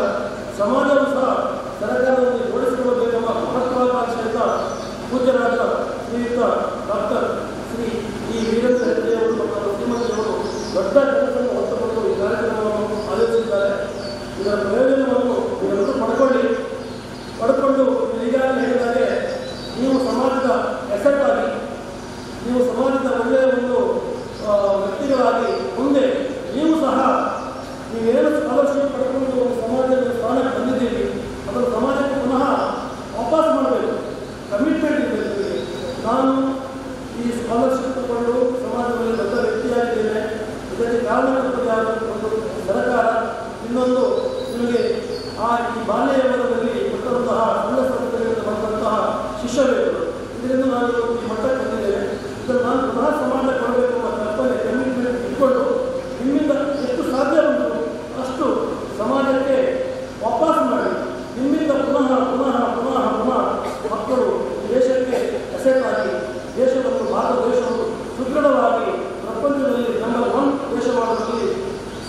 ನಮ್ಮ ಈ ಧರ್ಮಸ್ಥಳ ಕ್ಷೇತ್ರಾಭಿವೃದ್ಧಿಯ ತಂಡ ಹಾಗೂ ಸಾರ್ವಜನಿಕರು ಕೈಜೋಡಿಸುವಲ್ಲಿ ಖಂಡಿತವಾಗಿ ಹೇಳಿದರೆ ನಮ್ಮ ಪ್ರಪಂಚದಲ್ಲಿ ನಮ್ಮ ದೇಶ ನಮ್ಮನ್ನು ಮಾತ್ರವೆಂಬ ನನ್ನ ಆಶಯದೊಂದಿಗೆ ನಿಮಗೆಲ್ಲರಿಗೂ ಒಳ್ಳೆಯದಾಗಲಿ. All the best for all ಎಂದು ಹೇಳ್ತಾ ನನ್ನ ಮಾತನ್ನು ಮುಗಿಸ್ತೇನೆ. ಜೈ ಹಿಂದ್. ಇದೀಗ ಈ ವೇದಿಕೆಯಲ್ಲಿ ಸುಂಜಾನಲ್ಲಿ ಶಿಷ್ಯ ವೇತನ ಅಭಿನಂದನಾ ಪತ್ರ ವಿತರಣೆ ಕಾರ್ಯಕ್ರಮವನ್ನು ಶ್ರೀ ಮಹೇಶ್ ವೇದಿಕೆಯಲ್ಲಿ ಇದೀಗ ನೆರವೇರಿಸಿಕೊಡುತ್ತಿದ್ದಾರೆ. ವಿದ್ಯಾರ್ಥಿಗಳಾಗಿರುವಂತಹ ಗುರುರಾಜ್, ಅಕ್ಷತ, ವಿಘ್ನೇಶ್, ದೀಕ್ಷಾ ಹಾಗೂ ರಕ್ಷಾ ವೇದಿಕೆಗೆ ಬರಬೇಕಾಗಿ ವಿನಂತಿಸಿಕೊಳ್ಳುತ್ತಿದ್ದಾರೆ. ಈ ಶಿಷ್ಯ ವೇತನದ ಅಭಿನಂದನಾ ಪತ್ರವನ್ನು ಪಡೆದುಕೊಳ್ಳಬೇಕಾಗಿ ವಿನಂತಿಸಿಕೊಳ್ಳುತ್ತಿದ್ದಾರೆ. ಉಳಿದ ಎಲ್ಲ ಫಲಾನುಭವಿಗಳಿಗೆ ತದನಂತರದಲ್ಲಿ ಎಲ್ಲರಿಗೂ ಕೂಡ ಅಭಿನಂದನಾ ಪತ್ರವನ್ನು ಇಲ್ಲಿ ವಿತರಣೆ ಮಾಡಲಾಗುತ್ತದೆ.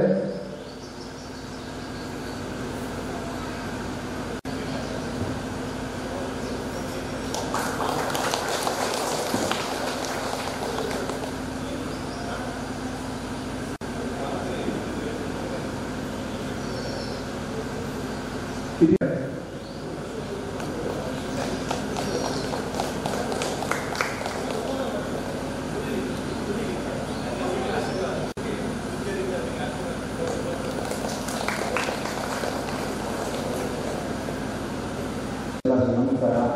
ವೇದಿಕೆಯಲ್ಲಿ ಉಪಸ್ಥಿತಿರುವ ಎಲ್ಲ ಗಣ್ಯರಿಗೆ ಹಾಗೂ ವೇದಿಕೆಯ ಮುಂಭಾಗವಿರುವ ವಿದ್ಯಾರ್ಥಿನಿಯರು ಮತ್ತು ಅವರ ಪೋಷಕರಿಗೆ ಸ್ವಾಗತ.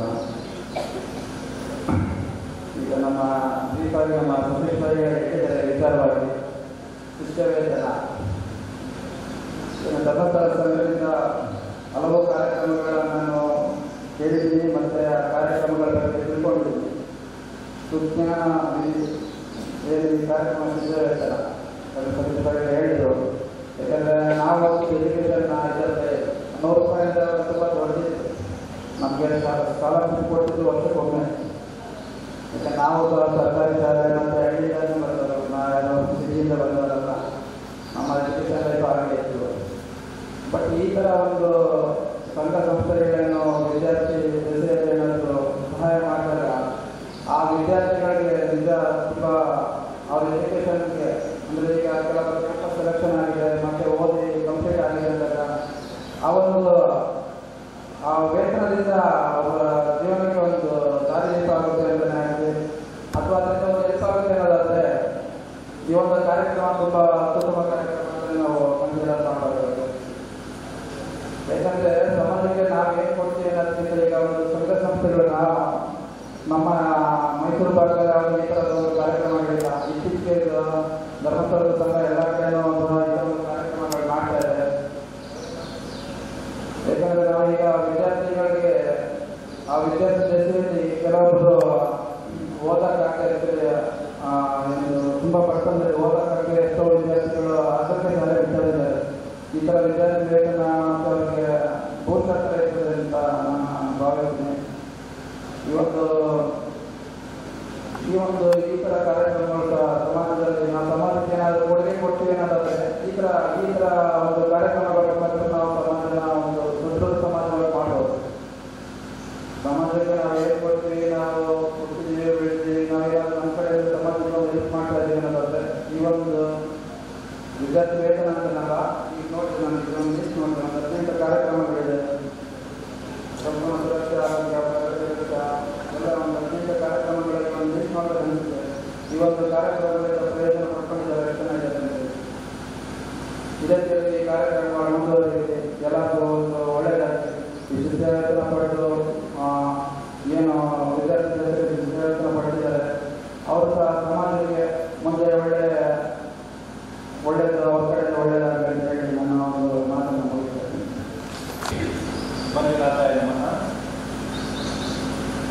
ನಮ್ಮ ಮಾರ್ಗದರ್ಶಕರಾಗಿರುವಂತಹ ಪೂಜ್ಯರ ಆಶೀರ್ವಾದವನ್ನು ಕೇಳ್ತಾ ಆದಮೇಲೆ ನಾವು ಒಂದು ವಿಶೇಷವಾದಂತಹ ಕಾರ್ಯಕ್ರಮದಲ್ಲಿ ಮಾಡಿದ್ದೇವೆ. ಬೆಕ್ರಿ ತಾಲೂಕಿನ ಶಿಕ್ಷಾಭಿವೃದ್ಧಿ ಶಿಕ್ಷಕರ ಪಡೆಯುವಂಥ ವಿದ್ಯಾರ್ಥಿಗಳಿಗೆ ಮಂಜೂರಾತಿ ಪತ್ರವನ್ನು ಕೊಡುವ ಕಾರ್ಯಕ್ರಮ.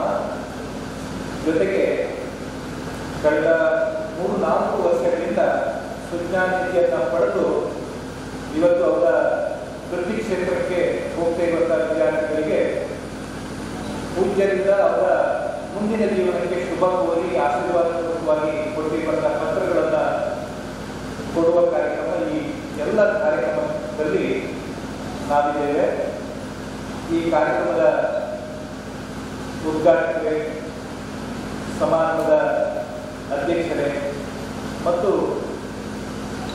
ನಮ್ಮ ಯಾವತ್ತೂ ಕಾರ್ಯಕ್ರಮದಲ್ಲಿ ಪ್ರೀತಿಯಿಂದ ಸಹಕಾರವನ್ನು ಕೊಟ್ಟಿರುವಂತಹ ಎಲ್ಲ ವೇದಿಕೆಯಲ್ಲಿರುವಂತಹ ಗೌರವಾನ್ವಿತ ಈ ಊರಿನ ಗಣ್ಯರೇ,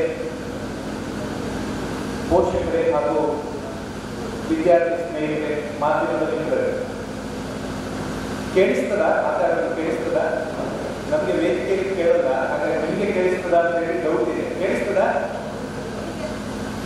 ಆದ್ಮೇಲೆ ನೀವು ಬಹಳ ವರ್ಷದಿಂದ ಧರ್ಮಸ್ಥಳ ಗ್ರಾಮೀಣಾಭಿವೃದ್ಧಿ ಸಂಸ್ಥೆಯಲ್ಲಿ ತಾವು ಭಾಗವಹಿಸ್ತಾ ಇದ್ದೀರಿ. ಕಾರ್ಯಕ್ರಮವನ್ನು ಬಹಳ ಹತ್ತಿರದಿಂದ ನೀವು ನೋಡಿದ್ದೀರಿ. ಬೆಳ್ತಂಗಡಿ ತಾಲೂಕು ಬಿಟ್ಟರೆ ಬಹಳ ತಕ್ಷಣ ಯೋಜನೆ ವಿಸ್ತರಣೆ ಆದದ್ದು ನಮ್ಮ ಕಾರ್ಕಳ ತಾಲೂಕು, ಅಂದರೆ ಅವಿಭಜಿತ ಕಾರ್ಕಳ ತಾಲೂಕಿಗೆ. ಹಾಗಾಗಿ ಬೆಳ್ತಂಗಡಿ ತಾಲೂಕಿನ ನಂತರ ಈ ಸಂಸ್ಥೆಯಲ್ಲಿ ಅತ್ಯಂತ ಸೀನಿಯರ್ಸ್ ಅಥವಾ ಹಿರಿಯರು ಯಾರಿದ್ದಾರೆ ಅಂತ ಕೇಳಿದ್ರೆ ಅದು ನೀವು. ಪೂಜ್ಯರಿಗೆ ಈ ತಾಲೂಕಿನ ಮೇಲಿದ್ದಂಥ ಪ್ರೀತಿ ಮತ್ತು ಈ ತಾಲೂಕಿನ ರೈತರು, ಜನಸಾಮಾನ್ಯರು ಮತ್ತು ಗಣ್ಯರು ಪೂಜ್ಯರನ್ನು ಕೇಳಿಕೊಂಡ ಹಾಗೆ ಇಲ್ಲಿ ಅವರು ಬೆಳ್ತಂಗಡಿ ತಾಲೂಕಿನ ನಂತರ ನೇರವಾಗಿ ಇಲ್ಲಿಗೆ ಈ ಗ್ರಾಮೀಣಾಭಿವೃದ್ಧಿ ಸಂಸ್ಥೆಯ ಕಾರ್ಯಕ್ರಮವನ್ನು ವಿಸ್ತರಿಸಿದ್ದಾರೆ. ಹಾಗಾಗಿ ಬಹುತೇಕ ಈ ಭಾಗದಲ್ಲಿ ಕೂಡ ಸುಮಾರು 30 ವರ್ಷಗಳ ಗ್ರಾಮೀಣಾಭಿವೃದ್ಧಿ ಸಂಸ್ಥೆಯ ಕಾರ್ಯಕ್ರಮಗಳು ನಿರಂತರವಾಗಿ ನಡೆದಿದೆ ಮತ್ತು ಅತ್ಯಂತ ಯಶಸ್ವಿಯಾಗಿ ಮತ್ತು ವ್ಯವಸ್ಥಿತವಾಗಿ ಕಾರ್ಯಕ್ರಮಗಳು ಈ ಭಾಗದಲ್ಲಿ ನಡೆದಿದೆ. ಹಾಗಾಗಿ ಈ ಸಂಸ್ಥೆಯ ಕಾರ್ಯಕ್ರಮಗಳು, ಪ್ರತಿಯೊಂದು ಕಾರ್ಯಕ್ರಮಗಳು ನಿಮಗೆ ತುಂಬ ಚೆನ್ನಾಗಿ ಬರುತ್ತದೆ. ಆದ್ಮೇಲೆ ಧರ್ಮಸ್ಥಳ ಗ್ರಾಮೀಣಾಭಿವೃದ್ಧಿ ಸಂಸ್ಥೆಯಲ್ಲಿ ಹಲವು ರೀತಿಯ ಕಾರ್ಯಕ್ರಮಗಳಿದ್ದಾವೆ. ಸಾಮಾನ್ಯವಾಗಿ ಯಾವುದೇ ಒಂದು ಸ್ವಯಂ ಸೇವಾ ಸಂಸ್ಥೆ ನೋಡಿದರೆ 1-2 ಕಾರ್ಯಕ್ರಮಗಳು ಮಾತ್ರ ಇರ್ತದೆ. ಆದರೆ ಧರ್ಮಸ್ಥಳ ಗ್ರಾಮೀಣಾಭಿವೃದ್ಧಿ ಸಂಸ್ಥೆಯಲ್ಲಿ ನೀವು ನೋಡಿದರೆ ಸುಮಾರು 30ಕ್ಕಿಂತ ಹೆಚ್ಚು ಕಾರ್ಯಕ್ರಮಗಳನ್ನು ನಾವಿಲ್ಲಿ ನೋಡಲಿಕ್ಕೆ ಸಾಧ್ಯ ಆಗುತ್ತೆ. ಹಾಗಾದ್ರೆ ಯಾಕೆ ಇಷ್ಟು ದೊಡ್ಡ ಸಂಖ್ಯೆಯ ಕಾರ್ಯಕ್ರಮಗಳನ್ನ ಯೋಜನೆಯ ಒಂದು ಗೊಂಚಲಾಗಿ ಈ ಸಂಸ್ಥೆಯಿಂದ ಯಾಕೆ ಪೂಜ್ಯರು ಬೆಳೆಸಿದ್ರು ಅಂತ ಕೇಳಿದ್ರೆ, ಅವರು ಈ ಸಂಸ್ಥೆಯಿಂದ ಒಂದು ಮಾತೃವಾತ್ಸಲ್ಯದಿಂದ ಕಟ್ಟಿದ್ದಾರೆ. ಮಾತೃವಾತ್ಸಲ್ಯ ಅಂದ್ರೆ ಪ್ರತಿಯೊಬ್ಬ ತಾಯಿಗೂ ಗೊತ್ತಿದೆ. ಅಂದ್ರೆ ತನ್ನ ಮಕ್ಕಳು ಏನ್ ಕೇಳ್ತಾರೆ, ಅವರ ಕಷ್ಟ ಸಮಸ್ಯೆಗಳಿಗೆ ಏನ್ ಬಂದಾಗ ತಾಯಿ ಪ್ರೀತಿಯಿಂದ ಅವರಿಗೆ ಅದನ್ನು ಈಡೇರಿಸುವಂಥದ್ದು ಕೊಡುವುದು ನಾವು ನೋಡಿದ್ದೇವೆ. ಅಂತಹ ಮಾತೃವಾತ್ಸಲ್ಯದಿಂದ ಈ ಕಾರ್ಯಕ್ರಮವನ್ನು ಪೂಜ್ಯರು ಜಾರಿಗೆ ತಂದಿದ್ದಾರೆ. ವಿಶೇಷವಾಗಿ ನಾವೆಲ್ಲ ನೋಡಿದ ಹಾಗೆ ಪ್ರತಿನಿತ್ಯ ಧರ್ಮಸ್ಥಳದಲ್ಲಿ ಪೂಜ್ಯರನ್ನ ಭೇಟಿಯಾಗಕ್ಕೆ ಸಾವಿರಾರು ಜನ ಬರ್ತಾರೆ. ಭೇಟಿಗೆ ಬಂದಂತ ಒಬ್ಬೊಬ್ಬರಿಗೂ ಒಂದೊಂದು ಸಮಸ್ಯೆಗಳನ್ನು ಅವರು ಹೇಳಿಕೊಳ್ತಾರೆ. ಎಷ್ಟೋ ಜನ ಅನಾಥರು ಬಂದು, ಸ್ವಾಮಿ ನನಗೆ ಯಾರಿಲ್ಲ, ಮಕ್ಕಳಿಲ್ಲ, ನನ್ನನ್ನು ನೋಡ್ಕೊಳ್ಳಿಕ್ಕೆ ಯಾರಿಲ್ಲ, ನಾನೊಬ್ಬ ಅನಾಥ ಅಂತ ಕೇಳಿದಾಗ ಅವರಿಗಾಗಿ ಮಾಸಾಶನದ ಕಾರ್ಯಕ್ರಮವನ್ನು ಜಾರಿಗೆ ತರ್ತಾರೆ. ಇವತ್ತು ನಮ್ಮ ರಾಜ್ಯದ ಸುಮಾರು 18,500 ಜನ ಅನಾಥರಿಗೆ ಧರ್ಮಸ್ಥಳ ಯೋಜನೆಯಿಂದ ತಿಂಗಳ ಅವರ ಮನೆ ಬಾಗಿಲಿಗೆ 1,000 ರೂಪಾಯಿ ಮಾಸಾಶನ ಹೋಗ್ತದೆ. ಕಳೆದ ಸಲ ನೀವು ನೋಡಿದ್ದೀರಿ, ಕೋವಿಡ್ ಸಂದರ್ಭದಲ್ಲಿ ಇಡೀ ಊರಿಗೂರೇ ಭಾಗವಹಿಸಿತ್ತು. ಎಲ್ಲ ಭಾಗದಲ್ಲಿ ಎಲ್ಲರಿಗೂ ಕೂಡ ಸಹಾಯ ಮಾಡಲಿಕ್ಕೆ ಕಷ್ಟ ಆಗ್ತಿತ್ತು. ಆದರೆ ಅಂಥ ಸಂದರ್ಭದಲ್ಲಿ ಕೂಡ ನಮ್ಮ ರಾಜ್ಯದ 18,500 ಜನರಿಗೆ ಯೋಜನೆಯ ಕಾರ್ಯಕರ್ತರು ಅವರ ಮನೆ ಬಾಗಿಲಿಗೆ ಅವರ ಒಬ್ಬತ್ತು ಊಟಕ್ಕೆ ಬೇಕಾದಂತಹ ಹಣಕಾಸಿನ ಸಹಾಯವನ್ನು ಈ ಮಾಸಾಶನದ ಮೂಲಕ ಕೊಟ್ಟರು. ಸುಮಾರು 18,500 ಜನರಿಗೆ. ಈ ರೀತಿ ಅನಾಥರಿಗೆ ಶಕ್ತಿ ತುಂಬಿಸುವ ಕೆಲಸವನ್ನ ಪೂಜ್ಯರು ಮಾಡಿದರು. ನಮ್ಮ ರಾಜ್ಯದಲ್ಲಿ ಎಷ್ಟೋ ಜನ ಪೂಜ್ಯರನ್ನ ಭೇಟಿಯಾಗಿ ಬಂದಾಗ ಅವರ ಅಂಗವಿಕಲತೆಯನ್ನು ಹೇಳಿಕೊಳ್ತಾರೆ. ನನ್ನ ಮಗ, ನನ್ನ ಮಕ್ಕಳು ಅಥವಾ ಮನೆಯವರು ಅಂಗವಿಕಲರಿದ್ದಾರೆ, ವಿಶೇಷಚೇತನರಿದ್ದಾರೆ, ಓಡಾಡಲಿಕ್ಕಾಗಲ್ಲ, ಮನೆಯೊಳಗೆ ಇರಬೇಕಾಗ್ತದೆ ಅಂತ ಕೇಳಿಕೊಂಡಾಗ ಅವರಿಗೆ ಜನಮಂಗಲ ಕಾರ್ಯಕ್ರಮವನ್ನು ಜಾರಿಗೆ ತಂದರು. ಆ ಜನಮಂಗಲ ಕಾರ್ಯಕ್ರಮದ ಮೂಲಕ ಸುಮಾರು 29,000 ಜನರಿಗೆ ಅವರಿಗೆ ಬೇಕಾದಂತಹ ವೀಲ್ ಚೇರ್ಗಳು, ಕಮೋಡ್ ವೀಲ್ ಚೇರ್ಗಳು, ವಾಕರ್ಗಳು, ವಾಕಿಂಗ್ ಸ್ಟಿಕ್ಗಳನ್ನು ಅವರಿಗೆ ಉಚಿತವಾಗಿ ಒದಗಿಸಿಕೊಡುವ ಕೆಲಸವನ್ನು ಮಾಡಿದ್ರು. ಸುಮಾರು 29,000 ಜನ ವಿಶೇಷಚೇತನರಿಗೆ ಶಕ್ತಿ ತುಂಬಿಸುವ ಕೆಲಸವನ್ನು ಪೂಜೆ ಮಾಡಿದ್ರು. ನಮ್ಮ ರಾಜ್ಯದಲ್ಲಿ ಎಷ್ಟೋ ಜನ ತಾಯಂದಿರು ಮಕ್ಕಳು ನನ್ನ ಯಜಮಾನರು, ನನ್ನ ತಂದೆ ಕುರಿತ ಮಾಡ್ತಾರೆ, ಹಾಗಾಗಿ ಜೀವನ ಮಾಡಿ ತುಂಬಾ ಕಷ್ಟ ಇದೆ ಅಂತ ಹೇಳಿ ಕಣ್ಣೀರಲ್ಲಿ ಕೇಳ್ಕೊಂಡಾಗ ಅವರಿಗಾಗಿ ಮಧ್ಯವರ್ತಿನ ಶಿಬಿರಗಳನ್ನು ಜಾರಿಗೆ ತಂದರು. ಇದರಿಂದ ಸುಮಾರು ಲಕ್ಷಾಂತರ ಜನ ವ್ಯಸನಿಗಳನ್ನು ಮತ್ತೆ ಪ್ರಾಮುಖ್ಯರಾಗಿ ಸಮಾಜಕ್ಕೆ ಕೊಡುವ ಒಂದು ಮಾನವೀಯ ಕೆಲಸವನ್ನ ಜಾರಿಗೆ ತಂದರು. ನಮ್ಮ ರಾಜ್ಯದಲ್ಲಿ ನೀರಿನ ಸಮಸ್ಯೆಗಳು ಬಂದಾಗ, ಬರಗಾಲ ಬಂದಾಗ ಅವರಿಗಾಗಿಯೇ ಸಹಾಯ ಮಾಡುವಂತ ಒಂದು ವಿನೂತನ ಕಾರ್ಯಕ್ರಮವನ್ನು ಜಾರಿಗೆ ತಂದರು. ಕೆರೆಗಳ ಹೂಳೆತ್ತುವ ಕೆಲಸವನ್ನ ಮಾಡಿದರು.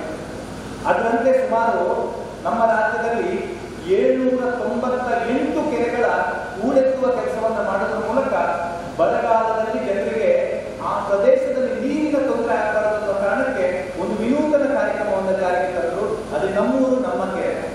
ಕಳೆದ ವರ್ಷ ಇಡೀ ಬೇಸಿಗೆ ಕಾಲದಲ್ಲಿ ಬರಗಾಲ ಬಂದಿತ್ತು. ಆದರೆ ಎಲ್ಲೆಲ್ಲಿ ಕೆರೆಗಳ ಹೂಳೆತ್ತುವ ಕೆಲಸ ಆಗಿದೆ ಅಲ್ಲೆಲ್ಲ ಕೆರೆಗಳಲ್ಲಿ ನೀರು ತುಂಬಿದ್ದು, ಒಂದು ವರ್ಷದಲ್ಲಿ ಆ ಕೆರೆಯ ಸುತ್ತಮುತ್ತ ಇದ್ದಂತಹ ಜನರಿಗೆ ನೀರನ್ನು ಒದಗಿಸುವ ಕೊಡುವಂತಹ ಕೆಲಸ ಈ ನಮ್ಮೂರು ನಮ್ಮ ಕೆರೆ ಕಾರ್ಯಕ್ರಮದ ಮೂಲಕ ನಡೆಯಿತು. ಆದ್ಮೇಲೆ ನಮ್ಮ ರಾಜ್ಯದ ಬಹುಭಾಗದಲ್ಲಿ ಹೈನುಗಾರಿಕೆಯನ್ನು ಬಹಳ ಮುಖ್ಯವಾದಂತಹ ಉದ್ಯೋಗವಾಗಿ ಅವರ ಒಂದು ಕೃಷಿಯೇತರ ಚಟುವಟಿಕೆಯಾಗಿ ಮಾಡುವಂತಹ ಬಹಳ ಜನ ರೈತರಿದ್ದಾರೆ. ಅವರಿಗೆ ಪ್ರೇರಣೆಯನ್ನು ಕೊಡುವುದಕ್ಕಾಗಿ ನಮ್ಮ ರಾಜ್ಯದ ಸುಮಾರು 4,370 ಹಾಲು ಸಂಘಗಳಿಗೆ ಧರ್ಮಸ್ಥಳದಿಂದ ಕಟ್ಟಡಗಳಿಗೆ ನೆರವನ್ನು ಕೊಡುವ ಕೆಲಸವನ್ನ ಮಾಡಿದ್ರು. ಆ ಮೂಲಕ ರೈತರಿಗೆ ಹಾಲು ಮಾರಾಟ ಕೇಂದ್ರ, ಹಾಲು ಸಂಗ್ರಹಣೆ ಕೇಂದ್ರಗಳನ್ನ ವ್ಯವಸ್ಥಿತವಾಗಿ ಅವರಿಗೆ ಒದಗಿಸಿಕೊಡುವ ಕೆಲಸವನ್ನ ಈ ಸಂಸ್ಥೆಯ ಮೂಲಕ ಮಾಡ್ತಾರೆ. ನಮ್ಮ ರಾಜ್ಯದಲ್ಲಿ ಸುಮಾರು 56ಕ್ಕಿಂತ ಹೆಚ್ಚು ಅನಾಥಾಶ್ರಮಗಳಿಗೆ ಧರ್ಮಸ್ಥಳದಿಂದ ಪ್ರತಿ ತಿಂಗಳು ವರ್ಷ ಅವರಿಗೆ ನಿರ್ವಹಣೆಗಾಗಿ ಸಹಾಯ ಹೋಗ್ತದೆ. ಅನಾಥರಿಗೆ ಶಕ್ತಿಯಾಗಿ ಈ ಸಂಸ್ಥೆ ಕೆಲಸ ಮಾಡಿದೆ. ಇನ್ನು ವಿಶೇಷವಾಗಿ ನಮ್ಮ ರಾಜ್ಯದಲ್ಲಿರುವಂತಹ ಎಷ್ಟೋ ಕಡೆಗಳಲ್ಲಿ, ಹಳ್ಳಿಗಳಲ್ಲಿ ಇಂತಹ ವ್ಯವಸ್ಥಿತವಾದಂತಹ ಸಮುದಾಯ ಭವನಗಳೇ ಇಲ್ಲ. ಆ ಊರವರು ಸೇರ್ತಾರೆ, ಆ ಸಮುದಾಯದವರು ಸೇರ್ತಾರೆ ಅಂತ ಆದಾಗ ಅಂತಹ ಪ್ರದೇಶದಲ್ಲಿ ಇಂತಹ ಸಮುದಾಯ ಭವನಗಳಿಗೆ ಬಹಳ ದೊಡ್ಡ ಪ್ರಮಾಣದ ನೆರವನ್ನು ಕೊಡುವ ಕೆಲಸವನ್ನು ಪೂಜೆ ಮಾಡಿದೆ. ನಮ್ಮ ರಾಜ್ಯದಲ್ಲಿರುವಂತಹ ಹಿಂದೂ ರುದ್ರಭೂಮಿಗಳು ಬಹಳಷ್ಟು ಕಡೆಗಳಲ್ಲಿ ಅವ್ಯವಸ್ಥೆಯನ್ನು ನಾವು ನೋಡ್ತೇವೆ. ಈಗ ಬಹಳ ಕಡೆಗಳಲ್ಲಿ ಅಲ್ಲಿ ಶವದಹನ ಮಾಡುವಂತ ವ್ಯವಸ್ಥೆಗಳಾಗ್ಬೋದು ಅಥವಾ ಅಚ್ಚುಕಟ್ಟಾದಂತಹ ನಿರ್ವಹಣೆ ಮಾಡಲಿಕ್ಕೆ ಧರ್ಮಸ್ಥಳದಿಂದ ಸುಮಾರು 25 ವರ್ಷಗಳಿಂದ ಅದಕ್ಕೆ ಬೇಕಾದಂತಹ ನೆರವನ್ನು ಕೊಡುವ ಕೆಲಸವನ್ನ ಮಾಡಿದ್ರು. ಸುಮಾರು 700 ರುದ್ರಭೂಮಿಗಳು, ನಮ್ಮ ರಾಜ್ಯದ 700 ರುದ್ರಭೂಮಿಗಳಿಗೆ ಧರ್ಮಸ್ಥಳದ ಸಹಾಯವನ್ನು ಕೊಡುವ ಕೆಲಸವನ್ನು ಪೂಜೆ ಮಾಡಿದ್ರು. ಆ ಮೂಲಕ ಹಿಂದೂ ರುದ್ರಭೂಮಿಗಳನ್ನ ವ್ಯವಸ್ಥಿತವಾಗಿ ಮಾಡಬೇಕಾದಂತಹ ಸಹಾಯ ಮತ್ತು ನೆರವನ್ನು ಕೊಡುವ ಕೆಲಸ ಯೋಜನೆ ಮೂಲಕ ಆಗ್ತದೆ. ಇನ್ನು ವ್ಯವಸ್ಥಿತವಾಗಿ ನಮ್ಮ ಎಲ್ಲ ಕಾರ್ಯಕ್ರಮಗಳ ಜೊತೆಗೆ ಶಿಕ್ಷಣಕ್ಕೆ ಬಹಳ ದೊಡ್ಡ ಕೊಡುಗೆಯನ್ನ ಪೂಜ್ಯರು ಕೊಡ್ತಾರೆ. ನಮ್ಮ ರಾಜ್ಯದಲ್ಲಿರುವಂತಹ ಶಾಲಾ, ಸರ್ಕಾರಿ ಮತ್ತು ಅನುದಾನಿತ ಶಾಲೆಗಳ ಕಟ್ಟಡ ನಿರ್ಮಾಣಕ್ಕೆ, ಶಾಲೆಗಳ ದುರಸ್ತಿ ಕೆಲಸಗಳಿಗೆ, ಶಾಲೆಯ ಶೌಚಾಲಯ ನಿರ್ಮಾಣ ಕೆಲಸಕ್ಕೆ, ಆಟದ ಮೈದಾನಕ್ಕೆ, ಕಾಂಪೌಂಡ್ ನಿರ್ಮಾಣಕ್ಕೆ, ರಂಗಮಂದಿರಕ್ಕೆ, ಈ ರೀತಿ ಬಹಳ ದೊಡ್ಡ ಪೂರಕ ನೆರವನ್ನ ಅವರಿಗೆ ಧರ್ಮಸ್ಥಳದಿಂದ ಪ್ರಸಾದ ರೂಪದ ಸಹಾಯವನ್ನು ಕೊಟ್ಟು ಶೈಕ್ಷಣಿಕವಾಗಿ ನಮ್ಮ ರಾಜ್ಯದ ಬಡವರ ಮಕ್ಕಳು ಕೂಡ ಒಂದು ಒಳ್ಳೆಯ ರೀತಿಯ ಶಿಕ್ಷಣವನ್ನ ಹಳ್ಳಿ ಶಾಲೆಯಲ್ಲಿ ಪಡಿಬೇಕು ಅನ್ನುವಂತಹ ಒಂದು ದೊಡ್ಡ ಕಲ್ಪನೆ ಇಟ್ಟುಕೊಂಡು ಆ ರೀತಿಯ ಕೆಲಸವನ್ನ ಮಾಡಿದೆ. ನಮ್ಮ ರಾಜ್ಯದಲ್ಲಿ ಸುಮಾರು 12,000 ಶಾಲೆಗಳಿಗೆ ಧರ್ಮಸ್ಥಳದಿಂದ ನೇರವಾಗಿ ಡೆಸ್ಕ್ ಬೆಂಚ್ ಒದಗಿಸಿಕೊಡುವ ಕೆಲಸ ಆಯಿತು. ಸುಮಾರು 77,000 ಸೆಟ್ ಡೆಸ್ಕ್ ಬೆಂಚ್ಗಳು ಧರ್ಮಸ್ಥಳ ಯೋಜನೆ ಮೂಲಕ ನಮ್ಮ ರಾಜ್ಯದ ಬೀದರಿಂದ ಹಿಡಿದು ಕೋಲಾರದವರೆಗೆ ಕೊಡುವ ಕೆಲಸವನ್ನ ಮಾಡಿದ್ರು. ಇದರಿಂದ ಸುಮಾರು 3 ಲಕ್ಷ ವಿದ್ಯಾರ್ಥಿಗಳು ಇವತ್ತು ಗ್ರಾಮೀಣಾಭಿವೃದ್ಧಿ ಸಂಸ್ಥೆಯಿಂದ ಕೊಟ್ಟಿರುವಂತಹ ಡೆಸ್ಕ್ ಬೆಂಚ್ಗಳಲ್ಲಿ ಕೂತು ಅವರ ಪಾಠ ಪ್ರವಚನ ಕೇಳಲಿಕ್ಕೆ ವ್ಯವಸ್ಥೆಯನ್ನ ಮಾಡಿದ್ರು. ನಾವು ಬಯಲುಸೀಮೆ ಭಾಗಕ್ಕೆ ನೋಡಿದ್ರೆ ನಮಗೆ ತುಂಬಾ ಆಶ್ಚರ್ಯ ಆಗುತ್ತೆ. ನಾವು ಕರಾವಳಿಯಲ್ಲಿ ಇದ್ದೇವೆ, ನಮ್ಮಲ್ಲಿ ತುಂಬಾ ಜನ ದಾನಿಗಳು ಸಿಗ್ತಾರೆ, ಅವರೇನೋ ಶಾಲೆಗಳಿಗೆ ಸಹಾಯ ಮಾಡ್ತಾರೆ. ಆದ್ರೆ ಬಯಲುಸೀಮೆ ಭಾಗದಲ್ಲಿ ಇವತ್ತು ಕೂಡ ನೆಲದಲ್ಲಿ ಕೂತ್ಕೊಂಡು ಪಾಠ ಪ್ರವಚನ ಮಾಡುವಂತ ಕೇಳುವಂತಹ ಸ್ಥಿತಿ ಹಳ್ಳಿ ಭಾಗದಲ್ಲಿ. ಇದರ ಜೊತೆಗೆ ಹಳ್ಳಿ ಭಾಗದಲ್ಲಿರುವಂತಹ, ಗ್ರಾಮಾಂತರ ಭಾಗದಲ್ಲಿರುವಂತಹ, ಹಿಂದುಳಿದ ಪ್ರದೇಶದಲ್ಲಿರುವಂತಹ ಎಷ್ಟೋ ಶಾಲೆಗಳಲ್ಲಿ ಇವತ್ತು ಶಿಕ್ಷಕರ ಕೊರತೆ ಇದೆ. ಅದನ್ನು ನೋಡಿದಂತಹ ಮುಖ್ಯರು ಈ ವರ್ಷ ಸುಮಾರು 1030 ಶಾಲೆಗಳಿಗೆ ಧರ್ಮಸ್ಥಳ ಯೋಜನೆಯಿಂದ ಶಿಕ್ಷಕರನ್ನು ಕೊಡುವ ಕೆಲಸ ಮಾಡಿದರು.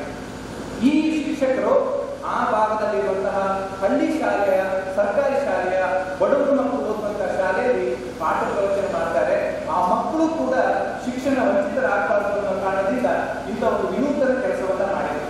ಆದ್ಮೇಲೆ ಈ ಎಲ್ಲ ಕಾರ್ಯಕ್ರಮಗಳ ಜೊತೆಗೆ ಶಿಕ್ಷಣಕ್ಕೆ ಇನ್ನೂ ಒತ್ತು ಕೊಡಬೇಕು ಅನ್ನೋ ಕಾರಣಕ್ಕೆ ಒಂದು ವಿಶೇಷವಾದಂಥ ಕಾರ್ಯಕ್ರಮವನ್ನ 2007ರಿಂದ ಪೂಜ್ಯರು ಪ್ರಾರಂಭ ಮಾಡ್ತಾರೆ. ಅದೇ ಸುಜ್ಞಾನ ನಿಧಿ ಶಿಷ್ಯ ವೇತನ. ಈ ಶಿಷ್ಯ ವೇತನ ಕಾರ್ಯಕ್ರಮ ಯಾಕೆ ಜಾರಿಗೆ ತರ್ತಾರೆ ಅಂತ ಕೇಳಿದ್ರೆ, ನಾವೆಲ್ಲ ನೋಡಿದ್ದು ಏನು ಅಂತ ಕೇಳಿದ್ರೆ, ಡಾಕ್ಟರ್ ಮಕ್ಕಳು ಡಾಕ್ಟರ್ ಆಗ್ತಾರೆ, ಇಂಜಿನಿಯರ್ ಮಕ್ಕಳು ಇಂಜಿನಿಯರ್ ಆಗ್ತಾರೆ. ಆದ್ರೆ ಬಡವರ ಮಕ್ಕಳು ಪ್ರತಿಭಾ ಇದ್ರೂ ಕೂಡ, ಒಳ್ಳೆ ಅಂಕಗಳನ್ನು ತಗೊಂಡ್ರು ಕೂಡ ಅವರಿಗೆ ಯೋಗ್ಯ ಶಿಕ್ಷಣ ಪಡ್ಕೊಳ್ಳಿಕ್ಕೆ ತುಂಬಾ ಕಷ್ಟ ಆಗುತ್ತೆ. ಎಷ್ಟೋ ಸಲ ಬಹಳಷ್ಟು ಡೊನೇಷನ್ ಕೊಡಬೇಕಾಗ್ತದೆ, ದೂರದ ಶಿಕ್ಷಣ ಸಂಸ್ಥೆಗಳಿರ್ತವೆ, ಮನೆಯಲ್ಲಿ ಆರ್ಥಿಕ ಶಕ್ತಿ ಇರುವುದಿಲ್ಲ. ಇದನ್ನೆಲ್ಲ ನೋಡಿದಂತಹ ಪೂಜ್ಯರು ಇದಕ್ಕಾಗಿ ಸುಜ್ಞಾನ ನಿಧಿ ಶಿಷ್ಯ ವೇತನ ಕಾರ್ಯಕ್ರಮವನ್ನು ಜಾರಿಗೆ ತರ್ತಾರೆ. ಈ ಕಾರ್ಯಕ್ರಮದ ಮೂಲಕ ಯಾರೆಲ್ಲ ವೃತ್ತಿಪರ ಮತ್ತು ತಾಂತ್ರಿಕ ಶಿಕ್ಷಣವನ್ನ ಮಾಡ್ತಾರೆ, ನನ್ನ ಮಗ SSLC ಓದ್ತಾನೆ, ಹೈಸ್ಕೂಲು ಅಥವಾ ಡಿಗ್ರಿ PUC ಮಾಡ್ತಾನೆ ಅಂತ ಆದ್ರೆ ಅವನಿಗೆ ಸ್ಕಾಲರ್ಶಿಪ್ ಅಲ್ಲ. PUC ಮಾಡಿದ ನಂತರ SSLC ಮಾಡಿದ ನಂತರ ಯಾವ ಮಕ್ಕಳು ಇಂಜಿನಿಯರಿಂಗ್ ಹೋಗ್ತಾರೆ, ಮೆಡಿಕಲ್ ಓದ್ತಾರೆ, ITI, diploma, MBA, LLB, nursing ಇಂತಹ ಕೋರ್ಸ್ಗಳನ್ನ ಸುಮಾರು 30 ಗುರುತಿಸಿರುವಂತಹ ಕೋರ್ಸ್ಗಳಿಗೆ ಈ ಸ್ಕಾಲರ್ಶಿಪ್ ಕೊಡುವ ಕೆಲಸ ಮಾಡಿದೆ. ಈ ಸ್ಕಾಲರ್ಶಿಪ್ ಹೇಗಿರ್ತದೆ ಅಂತ ಕೇಳಿದ್ರೆ, ಒಂದು ಸಲ 1 ವರ್ಷಕ್ಕೆ ಕೊಟ್ಟು ಬಿಡುವ ಕಾರ್ಯಕ್ರಮ ಅಲ್ಲ. ಅವರಿಗೆ ಒಂದು ಸಲ ಸ್ಕಾಲರ್ಶಿಪ್ ಮಂಜೂರಾದ್ರೆ ಅವರ ಶಿಕ್ಷಣ ಮುಗಿಯುವವರೆಗೆ, ITI ಡಿಪ್ಲೊಮಾ ಆದ್ರೆ 2 ವರ್ಷ 3 ವರ್ಷ ಇದ್ರೆ 3 ವರ್ಷದವರೆಗೆ ಅವರಿಗೆ ಸ್ಕಾಲರ್ಶಿಪ್ ಸಿಗ್ತದೆ. ಇಂಜಿನಿಯರಿಂಗ್, ಮೆಡಿಕಲ್ ಇಂದ 3-4 ವರ್ಷ 5 ವರ್ಷದ ಕೋರ್ಸ್ ಆದ್ರೆ ಅವರ ಕೋರ್ಸ್ ಮುಗಿಯುವವರೆಗೆ ಸಿಗ್ತದೆ. ಸಣ್ಣ ಕೋರ್ಸ್ ಆದ್ರೆ ತಿಂಗಳಿಗೆ 400 ರೂಪಾಯಿ, 1 ವರ್ಷಕ್ಕೆ 4,000 ರೂಪಾಯಿ. ಅದೇ ರೀತಿ ದೊಡ್ಡ ಕೋರ್ಸ್ ಆದ್ರೆ ಇಂಜಿನಿಯರಿಂಗ್, ಮೆಡಿಕಲ್ ಇಂಥ ಕೋರ್ಸ್ಗಳಾದ್ರೆ ತಿಂಗಳಿಗೆ 1,000 ರೂಪಾಯಿ, ವರ್ಷಕ್ಕೆ 10,000 ರೂಪಾಯಿ ಅವರ ಕೋರ್ಸ್ ಮುಗಿಯುವವರೆಗೆ ಸಿಗ್ತದೆ. ಇಂತಹ ಒಂದು ವಿನೂತನ ಕಾರ್ಯಕ್ರಮವನ್ನು ಜಾರಿಗೆ ತಂದರು. ಇದುವರೆಗೆ ನಮ್ಮ ರಾಜ್ಯದಲ್ಲಿ 97,000 ವಿದ್ಯಾರ್ಥಿಗಳಿಗೆ 114 ಕೋಟಿ ರೂಪಾಯಿಯ ಶಿಷ್ಯ ವೇತನವನ್ನು ಪೂಜ್ಯರ ಅವರಿಗಾಗಿ ಕೊಡುವ ಕೆಲಸವನ್ನು ಮಾಡಿದೆ. ಆದ್ಮೇಲೆ ನಮಗೆ ತುಂಬಾ ಸಂತೋಷ ಆಗ್ತದೆ. ಇವಾಗ ಒಬ್ಬ ಹುಡುಗ ಬಂದು ಇಲ್ಲಿ ಮಾತಾಡಿದ್ದಾರೆ, ಒಳ್ಳೆ ಕಂಪನಿಯಲ್ಲಿ ಅವರಿಗೆ ಬ್ಯಾಂಗ್ಳೂರಲ್ಲಿ ಉದ್ಯೋಗ ಸಿಕ್ಕಿದೆ. ಪೂಜ್ಯರ ಅಪೇಕ್ಷೆ ಕೂಡ ಹಾಗೆ, ತಂದೆ ತಾಯಿ ಕಷ್ಟಪಟ್ಟು ಕೂಲಿ ಮಾಡಿ ಏನೋ ಅವರ ಮಕ್ಕಳನ್ನು ಓದಿಸ್ತಾರೆ. ಅವರು ಓದಿದ ವಿದ್ಯಾರ್ಥಿಗಳು ನಾಳೆ ಅವರಿಗೆ ಯೋಗ್ಯ ಅವಕಾಶಗಳು ಸಿಗಬೇಕು. ಸಮಾಜದಲ್ಲಿ ಎಷ್ಟೋ ದೊಡ್ಡ ಅವಕಾಶಗಳು ಸಿಗ್ತದೆ. ಆ ವಿದ್ಯಾರ್ಥಿ ತನ್ನ ಕಾಲ ಮೇಲೆ ತಾನು ನಿಂತರೆ ಆ ಮನೆ ಬಡತನ ಖಂಡಿತ ಮುಂದೆ ಕಡಿಮೆ ಆಗ್ತದೆ. ತಾನು ಕೃಷಿ ಮಾಡಿದ್ರೆ ನಾಳೆ ಬೆಳೀತಾ ತನ್ನ ಕೈಗೆ ಹೇಗೆ ಫಸಲು ಬರ್ತದೆ ಅನ್ನೋ ಅಪೇಕ್ಷೆಯಲ್ಲಿ ಇಟ್ಟು ಒಬ್ಬ ರೈತ ಕೆಲಸವನ್ನ ಮಾಡ್ತಾರ. ಅದೇ ಒಬ್ಬ ವಿದ್ಯಾರ್ಥಿ 15 ವರ್ಷ ಹೆಚ್ಚು ವಿದ್ಯಾಭ್ಯಾಸವನ್ನ ಮಾಡಿ ಬೆಳೆದ ಮಗ ಅಥವಾ ಮಗಳು ತನ್ನ ಕಾಲ ಮೇಲೆ ತಾನು ನಿಲ್ತಾನೆ ಅಂತಾದ್ರೆ, ಒಬ್ಬ ರೈತ ಫಸಲು ಬಂದಾಗ ಹೊಲದಲ್ಲಿ ಎಷ್ಟು ಖುಷಿ ಪಡ್ತಾನೆ. ತನ್ನ ಮಗ ಓದಿ ಒಂದು ವಿದ್ಯಾವಂತನಾಗಿ ಒಂದು ಒಳ್ಳೆ ಉದ್ಯೋಗಕ್ಕೆ ಸೇರಿದ್ರೆ ಎಷ್ಟು ಸಂತೋಷ ಆಗುತ್ತಾ, ಅಷ್ಟೇ ಸಂತೋಷ ಪೋಷಕರಿಗಾಗ್ತದೆ. ಇವತ್ತು ಸ್ಕಾಲರ್ಶಿಪ್ ಕೊಟ್ಟಿರುವಂತ ಪೂಜ್ಯರಿಗೂ ಅದೇ ರೀತಿಯ ಸಂತೋಷ ಆಗ್ತದೆ. ಸ್ನೇಹಿತರೆ, ಈ ಕಾರ್ಯಕ್ರಮ ಬಹಳ ವಿಸ್ತಾರವಾಗಿ ಇವತ್ತು ರಾಜ್ಯಾದ್ಯಂತ ನಡೆದಿದೆ. ನಮ್ಮ ನಾಗರಾಜ್ ಶೆಟ್ಟಿ ಹೇಳಿದ ಹಾಗೆ ನಮ್ಮ ಉಡುಪಿ ಜಿಲ್ಲೆಯೂ ಕೂಡ ಈ ವರ್ಷ 2,000 ವಿದ್ಯಾರ್ಥಿಗಳಿಗೆ ಇಂಥ ಸ್ಕಾಲರ್ಶಿಪ್ ಸಿಕ್ಕಿದೆ. ಕಳೆದ ಇಷ್ಟು ವರ್ಷದಿಂದ 7,500 ವಿದ್ಯಾರ್ಥಿಗಳಿಗೆ ಉಡುಪಿ ಜಿಲ್ಲೆಗೆ ಸಿಕ್ಕಿದೆ. ಕಳೆದ ಒಂದೇ ವರ್ಷದಲ್ಲಿ 2,000 ವಿದ್ಯಾರ್ಥಿಗಳಿಗೆ ಸಿಕ್ಕಿದೆ.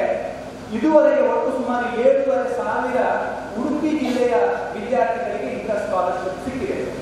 ನಾವು ಸ್ಕಾಲರ್ಶಿಪ್ ಸಿಕ್ಕಿರುವಂತಹ ಎಲ್ಲ ವಿದ್ಯಾರ್ಥಿಗಳಲ್ಲಿ ನಾವು ವಿನಂತಿ ಮಾಡೋದಿಷ್ಟೇ, ಇದು ನಿಮ್ಮ ಪಾಕೆಟ್ ಮನಿ ಅಲ್ಲ, ನಿಮಗೆ ಬೇಕಾಬಿಟ್ಟಿ ಖರ್ಚು ಮಾಡಲಿಕ್ಕೆ ಖಂಡಿತ ಅಲ್ಲ.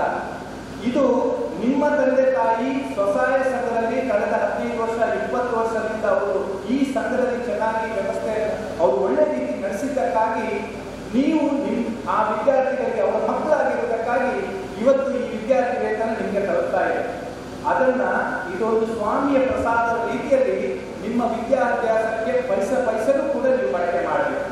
ನಿಮ್ಮ ಸ್ಕೂಲಿನ ಫೀಸ್ ಇರ್ಬೋದು, ಅಥವಾ ನಿಮಗೆ ಸಲಕರಣೆಗಳು ಏನೇನು ವಿದ್ಯಾಭ್ಯಾಸಕ್ಕೆ ಬೇಕಾದಂತಹ ವ್ಯವಸ್ಥೆಗಳೇನಿರ್ಬೋದು, ಅದಕ್ಕಾಗಿಯೇ ತಾವು ಇದನ್ನು ಬಳಕೆ ಮಾಡಬೇಕು ಅಂತ ನಾನು ವಿನಂತಿ ಮಾಡ್ತೇನೆ. ನನಗೆ ಇತ್ತೀಚೆಗೆ ಒಬ್ಬ ಪೋಷಕರು ಬಂದು ಕೇಳಿದ್ರು, ಸರ್ ಸ್ಕಾಲರ್ಶಿಪ್ ಅನ್ನ ಮಗನ ಹೆಸರಿಗೆ ಯಾಕೆ ನನ್ನ ಹೆಸರಿಗೆ ಕಳಿಸಬಾರ್ದ ಪಾಸ್ ಪುಸ್ತಕದಲ್ಲಿ?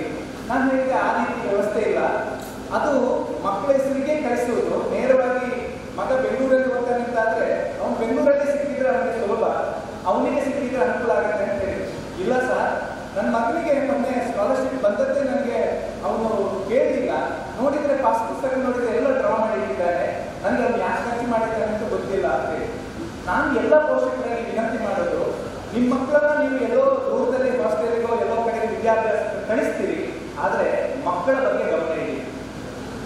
ಶಿಕ್ಷಣ ಕೊಡೋದು ಶಾಲೆಯವರ ಕೆಲಸ ಅಂತ ತಿಳ್ಕೊಳ್ಬೇಡಿ, ಶಾಲಾ ಕಾಲೇಜಿನವರ ಕೆಲಸ ಅಂತ ತಿಳ್ಕೊಳ್ಬೇಡಿ. ಶಿಕ್ಷಣ ಶಾಲೆಯಲ್ಲಿ ಸಿಗ್ಬೋದು, ಆದರೆ ಸಂಸ್ಕಾರ ಸಿಗಬೇಕು ಮನೆಯಲ್ಲೇ ಸಿಗಬೇಕು. ಶಿಕ್ಷಣ ಮತ್ತು ಎರಡೂ ಸಂಸ್ಕಾರವನ್ನ ಖಂಡಿತ ಶಾಲೆಯಲ್ಲಿ ಕೊಡಲಿಕ್ಕೆ ಸಾಧ್ಯ ಇಲ್ಲ. ಆ ಕೆಲಸದಿಂದ ನೀವು ದೂರ ಆದರೆ ನಿಮ್ಮ ಮಕ್ಕಳು ಕೂಡ ಸಂಸ್ಕಾರದಿಂದ ವಂಚಿತರಾಗ್ತಾರೆ. ಆ ಸಂಸ್ಕಾರ ಕೊಡುವ ಕೆಲಸವನ್ನ ಪ್ರತಿಯೊಬ್ಬ ತಾಯಿ ಪ್ರತಿಯೊಬ್ಬ ತಂದೆಯೂ ಕೂಡ ಮಾಡಬೇಕು. ನಾವು ಪ್ರಾಥಮಿಕ ಶಾಲೆಯಲ್ಲಿ ನೋಡ್ತೇವೆ, ಮಗು ಶಾಲೆಗೆ ಹೋದ್ರೆ ಬೆಳಿಗ್ಗೆ 6 ಗಂಟೆ 6:30 ಗಂಟೆಗೆ ಎದ್ರೆ 8 ಗಂಟೆ 9 ಗಂಟೆವರೆಗೆ ಶಾಲೆಗೆ ಹೋಗ್ತದೆ. 2 ಗಂಟೆ ಮಾತ್ರ ನಿಮಗೆ ಸಿಗ್ತದೆ ಮಗು ಮಾತಾಡಲಿಕ್ಕೆ. ಅಲ್ಲಿ ನೀವು ಓದಿಸುವುದ ಅಥವಾ ತಿಂಡಿ ತಿನ್ನುವುದು ಕೊಡುವುದ ಇಷ್ಟು ಮಾತ್ರ ಕೆಲಸ ಆಗುತ್ತೆ. ಸಂಜೆ 5-5:30 ಗಂಟೆ ಮತ್ತೆ ಮಗು ಬರ್ತದೆ, ಮತ್ತೆ ಊಟ ತಿಂಡಿ ಮಾಡಿಕೊಂಡು ಸ್ವಲ್ಪ ಓದಿ ವಾಪಸ್ ನಿದ್ದೆ ಹೋಗ್ತದೆ. ಈ ಮಧ್ಯೆ ತಂದೆ ತಾಯಿ ಆ ಮಗುವಿನ ಜೊತೆಗೆ ಒಂದಷ್ಟು ಕಾಲವನ್ನು ಕಳೆದಿದ್ರೆ, ಒಂದು ಸರಿಯಾದ ರೀತಿಯ ಸಂಸ್ಕಾರವನ್ನು ಕೊಡದಿದ್ರೆ ಆ ಮಗು ಒಬ್ಬ ಶಿಕ್ಷಣವಂತನಾಗ್ತಾನೆ, ಆದರೆ ಒಬ್ಬ ಸಂಸ್ಕಾರವಂತನಾಗುವುದನ್ನು ನೀವು ನಿಮ್ಮ ಕಣ್ಣೆದುರಿಗೆ ನೀವು ಕಳ್ಕೊಳ್ತೀರಿ. ಈ ಸಂಸ್ಕಾರ ಕೊಡುವ ಕೆಲಸ ಒಬ್ಬ ತಾಯಿ ಒಬ್ಬ ತಂದೆಯ ಕೆಲಸ ಇವತ್ತು ಆಗಬೇಕಾಗಿದೆ. ನಾವು ಎಷ್ಟೋ ಕಡೆಗೆ ನೋಡ್ತೀವಿ, ಸಂಜೆ ಆದಾಗ ನಮ್ಮ ಮನೆಯಲ್ಲಿ ಧಾರಾವಾಹಿಗಳು ಶುರು ಆಗ್ತದೆ. ತಾಯಿ ಹೋಗಿ ಧಾರಾವಾಹಿ ಪಕ್ಕದಲ್ಲಿ ಟಿವಿಯಲ್ಲಿ ಕುತ್ಕೊಂಡ್ರೆ ಮಕ್ಕಳಿಗೆ ಸಂಸ್ಕಾರ ಕೊಡುವ ಕೆಲಸ ಆಗಲ್ಲ. ತಂದೆ ಎಲ್ಲೋ ದೂರದಲ್ಲಿ ಹೊಲದಲ್ಲಿ ದುಡ್ದು ಸಂಜೆ ಒಂದು ಅರ್ಧ ತಾಸನ್ನು ಮಗುವಿನ ಜೊತೆ ಕಳೆದಿದ್ರೆ ಮಕ್ಕಳಿಗೆ ಸಂಸ್ಕಾರ ಸಿಗಲಿಕ್ಕೆ ಸಾಧ್ಯ ಆಗಲ್ಲ. ಈ ಸಂಸ್ಕಾರದ ಕೆಲಸ ಇವತ್ತು ಆಗಬೇಕು. ನಾನು ಆಗಲೇ ಹೇಳಿದಾಗೆ ಧರ್ಮಸ್ಥಳದಿಂದ ಸುಮಾರು 60ಕ್ಕಿಂತ ಹೆಚ್ಚು ಅನಾಥಾಶ್ರಮಗಳಿಗೆ ಸಹಾಯ ಹೋಗ್ತದೆ. ನಾನು ಇತ್ತೀಚೆಗೆ ಮೈಸೂರಿಗೆ ಒಂದ್ಸಲ ಅನಾಥಾಶ್ರಮಕ್ಕೆ ಹೋದೆ. ಅನಾಥಾಶ್ರಮಕ್ಕೆ ಹೋದಾಗ ಒಬ್ಬ ವಯೋವೃದ್ಧರು ಇದ್ರು, ನೋಡಿದ್ರೆ ಸ್ವಲ್ಪ ವಿದ್ಯಾವಂತರಾಗಿ ಕಾಣ್ತಾ ಇತ್ತು ನನಗೆ. ಅವರನ್ನ ಪಕ್ಕದಲ್ಲಿ ಕೂತ್ಕೊಳಿಸಿ ನಾನು ಮಾತಾಡಿದೆ, ಸ್ವಾಮಿ ನೀವು ಏನ್ ಹೆಸರು, ಎಲ್ಲಿಯವರು ಅಂತೆಲ್ಲ ಕೇಳಿದಾಗ ಅವ್ರು ಹೇಳಿದ್ರು, ನಾನು ಬೆಂಗಳೂರಲ್ಲಿ ಇದ್ದೇನೆ ಮತ್ತು ಇವಾಗ ನಾನು ಅನಾಥಾಶ್ರಮಕ್ಕೆ ಬಂದಿದ್ದೇನೆ ಅಂತ ಹೇಳಿದ್ರು. ನಾನು ಕೇಳಿದೆ, ಯಾಕೆ ನೀವು ಅನಾಥಾಶ್ರಮಕ್ಕೆ ಬಂದ್ರಿ ಅಂತ ಕೇಳಿದ್ರೆ, ಇಲ್ಲ ಸರ್ ಮನೆಯಲ್ಲಿ ಸ್ವಲ್ಪ ಹಾಗೆ ಸರಿ ಆಗಿಲ್ಲ, ಹಾಗಾಗಿ ಅನಾಥಾಶ್ರಮಕ್ಕೆ ಬಂದೆ ಅಂತ ಕೇಳಿದ್ರು. ಮನೆಯಲ್ಲಿ ಯಾರು ಇಲ್ಲ ಅಂತ ಕೇಳಿದ್ರೆ ಆವಾಗ ಅವ್ರು ಹೇಳ್ತಾರೆ, ಎಲ್ಲರೂ ಇದ್ದಾರೆ ಸರ್, ಮಗ ಒಬ್ಬ ಸಾಫ್ಟ್ವೇರ್ ಇಂಜಿನಿಯರ್ ಬೆಂಗಳೂರಲ್ಲಿ, ಅವನ ಹೆಂಡತಿ ಸಾಫ್ಟ್ವೇರ್ ಇಂಜಿನಿಯರ್, ಇನ್ನೊಬ್ಬ ಮಗ ಬಾಂಬೆಯಲ್ಲಿದ್ದಾನೆ, ಒಳ್ಳೆ ಕೆಲಸದಲ್ಲಿದ್ದಾನೆ, ಅವನ ಹೆಂಡತಿ ಕೂಡ ಒಳ್ಳೆ ಜಾಬಲ್ಲಿದ್ದಾರೆ, ಮೊಮ್ಮಕ್ಕಳು ಇದ್ದಾರೆ, ಎಲ್ಲರೂ ಇದ್ದಾರೆ. ಆದರೆ ನನ್ನನ್ನು ನೋಡೋರು ಬೇಕಲ್ಲ ಸರ್, ನನ್ನನ್ನು ನೋಡೋರು ಯಾರಿಲ್ಲ, ನನ್ನನ್ನು ಮೊಮ್ಮಕ್ಕಳು ಬಂದು ಮಾತಾಡಲ್ಲ, ಮಕ್ಕಳು ಬಂದು ಮಾತಾಡಲ್ಲ, ಅವ್ರ ಲೋಕದಲ್ಲಿ ಅವರಿದ್ದಾರೆ. ಆ ಮನೆಯೊಳಗೆ ಒಂದು ಕೋಣೆಯೊಳಗೆ ಒಬ್ಬ ಪ್ರಾಣಿಯಾಗಿರುವುದಕ್ಕಿಂತ ಈ ಅನಾಥಾಶ್ರಮದಲ್ಲಿ ಮನುಷ್ಯನಾಗಿದ್ದೇನೆ ಅಂತ ಕೇಳಿದೆ. ನಾನು ಕೇಳಿದೆ, ನೀವೇನು ಕೆಲಸ ಮಾಡ್ತಿದ್ದೀರಿ ಅಂತ ಕೇಳಿದ್ರೆ, ಅವರು ತಹಸೀಲ್ದಾರ್ ಆಗಿದೆ, ರಿಟೈರ್ಡ್ ಆಗಿದೆ, ಪೆನ್ಷನ್ ಇದೆ, ಒಳ್ಳೆ ಪೆನ್ಷನ್ ಬರ್ತಾ ಇದೆ, ಅದನ್ನು ಅವರಿಗೆ ಅನಾಥಾಶ್ರಮ ಕೊಡ್ತಾ ತಾನು ಅನಾಥರೊಟ್ಟಿಗೆ ಬರುತ್ತಾ ಇದೆ. ನನಗೆ ಹಾಗೆ ಅನಿಸ್ತು, ಆ ತಂದೆ ಮಾಡಿದ ಒಂದು ದೊಡ್ಡ ತಪ್ಪು ಏನು ಅಂತ ಹೇಳಿದ್ರೆ, ಮಕ್ಕಳಿಗೆ ಶಿಕ್ಷಣ ಕೊಟ್ಟರು ಸಂಸ್ಕಾರ ಕೊಡಲೇ ಇದೆ. ಸಂಸ್ಕಾರ ಕೊಡದಿರುವಂಥ ಶಿಕ್ಷಣ ತನ್ನ ಬೆಲೆಯನ್ನು ಕಳ್ಕೊಳ್ತಾ ಹೋಗ್ತದೆ. ಅದಕ್ಕೆ ಹೇಳ್ತಾರೆ, ಸಂಸ್ಕಾರವನ್ನು ಕೊಡುವ ಕೆಲಸದಲ್ಲಿ ತಪ್ಪಿದ್ರೆ ಭವಿಷ್ಯತ್ತಿನಲ್ಲಿ ಇಂಥ ಸಮಸ್ಯೆಗಳು ನಾವು ಕಾಣಲಿಕ್ಕೆ ಸಾಧ್ಯ ಆಗುತ್ತೆ. ಇನ್ನೊಂದು ದಿವಸ ಇಡೀ ದೇಶದಲ್ಲಿ ಅಲ್ಲಲ್ಲಿ ಅನಾಥಾಶ್ರಮಗಳು ಬರಲಿಕ್ಕೆ ನಾವು ನೋಡಲಿಕ್ಕೆ ಸಾಧ್ಯ ಆಗುತ್ತೆ. ಬಂಧುತ್ವ, ಪ್ರೀತಿ, ಕುಟುಂಬದ ಪದ್ಧತಿ, ತಂದೆ ತಾಯಿ ಕೊಡುವ ಗೌರವ, ಗುರು ಹಿರಿಯರಿಗೆ ಕೊಡಬೇಕಾದಂಥ ಗೌರವ, ಇದೆಲ್ಲವೂ ಕೂಡ ನಮ್ಮಿಂದ ದಾರಿ ಎದ್ದು ಹೋಗ್ಬೇಕು. ತಂದೆ ತಾಯಿಯಿಂದ ಮಕ್ಕಳಿಗೆ ವರ್ಗಾವಣೆ ಆಗಬೇಕು. ನೋಡ್ತಾ ನೋಡ್ತಾ ಮಕ್ಕಳು ಕಲಿಬೇಕು. ಆಗ ಕಲಿತಾಗ ಮಾತ್ರ ಒಬ್ಬ ಒಳ್ಳೆಯ ಸಂಸ್ಕೃತಿ ಆಗಲಿಕ್ಕೆ ಸಾಧ್ಯ ಆಗುತ್ತೆ. ಬೆಳೆದು ಒಬ್ಬ ಒಳ್ಳೆ ಡಾಕ್ಟರ್ ಆಗ್ಬೋದು, ಬೆಳೆದು ಒಬ್ಬ ಒಳ್ಳೆ ಇಂಜಿನಿಯರ್ ಆಗ್ಬೋದು, ಆದರೆ ಬೆಳೆದು ಒಬ್ಬ ಒಳ್ಳೆ ಮನುಷ್ಯ ಆಗಬೇಕು ಅಂತಾದ್ರೆ ಅದು ಸಂಸ್ಕಾರ ಕೊಡುವ ಪಾಠದಿಂದ ಮಾತ್ರ ಸಾಧ್ಯ ಆಗುತ್ತೆ. ಒಬ್ಬ ಒಳ್ಳೆ ಸಂಸ್ಕಾರ ಇರುವಂಥ ಒಬ್ಬ ಒಳ್ಳೆ ಡಾಕ್ಟರು ಒಬ್ಬ ಬಡವನನ್ನು ಕೂತ್ಕೊಳಿಸಿ ಅವರಿಗೆ ಒಳ್ಳೆ ಚಿಕಿತ್ಸೆ ಕೊಡಲಿಕ್ಕೆ ಸಾಧ್ಯ ಆಗುತ್ತೆ. ಒಂದು ಬೆಳೆದು ಒಳ್ಳೆ ಸಂಸ್ಕಾರದಿಂದ ಬೆಳೆದಿರುವಂಥ ಒಬ್ಬ ಜಿಲ್ಲಾಧಿಕಾರಿಯ ದೊಡ್ಡ ದೊಡ್ಡ ಅಧಿಕಾರಿಗಳು ಬಡವರ ಕಷ್ಟಗಳನ್ನು ಕೇಳಬೇಕು ಅಂತಾದ್ರೆ ಆವಾಗ ಅವನು ಒಂದು ಒಳ್ಳೆಯ ಸಂಸ್ಕಾರ ಇದ್ದರೆ, ಬಡತನದ ಅರಿವಿದ್ರೆ ಆಗ ಅದನ್ನು ಕೇಳಲಿಕ್ಕೆ ಸಾಧ್ಯ ಆಗುತ್ತೆ. ನಾನು ನಿಮ್ಮಲ್ಲಿ ವಿನಂತಿ ಮಾಡೋದು, ಮಕ್ಕಳಿಗೆ ಈ ರೀತಿಯ ಬಂಧುತ್ವವನ್ನು ದಯವಿಟ್ಟು ಯಾವಾಗಲೂ ಕಳ್ಕೊಳ್ಳಿಕ್ಕೆ ಹೋಗ್ಬೇಡಿ. ಎಷ್ಟೇ ಖರ್ಚು ಮಾಡಿ ಏನೇ ಮಾಡಿ ಮಕ್ಕಳನ್ನು ಓದಿಸುವುದರ ಜೊತೆಗೆ ಈ ಬಂಧುತ್ವದ ಒಂದು ಶಕ್ತಿ ಇದೆ ಅಲ್ಲ, ಮಕ್ಕಳನ್ನ ಪ್ರೀತಿಯಿಂದ ಜೊತೆಗೆ ಒಂದು ಒಳ್ಳೆಯ ಸಂಸ್ಕಾರದಿಂದ ನೋಡ್ಕೊಳ್ಬೇಕಾದಂಥ ಒಂದು ಗುಣದಿಂದ ನಾವು ಖಂಡಿತ ನಾವು ವಂಚಿತರಾಗಬಾರದು ಅಂತೇಳಿ ನಮ್ಮಲ್ಲಿ ಪ್ರತಿಯೊಬ್ಬರಲ್ಲಿ ನಾನು ವಿನಂತಿ ಮಾಡ್ತೇನೆ.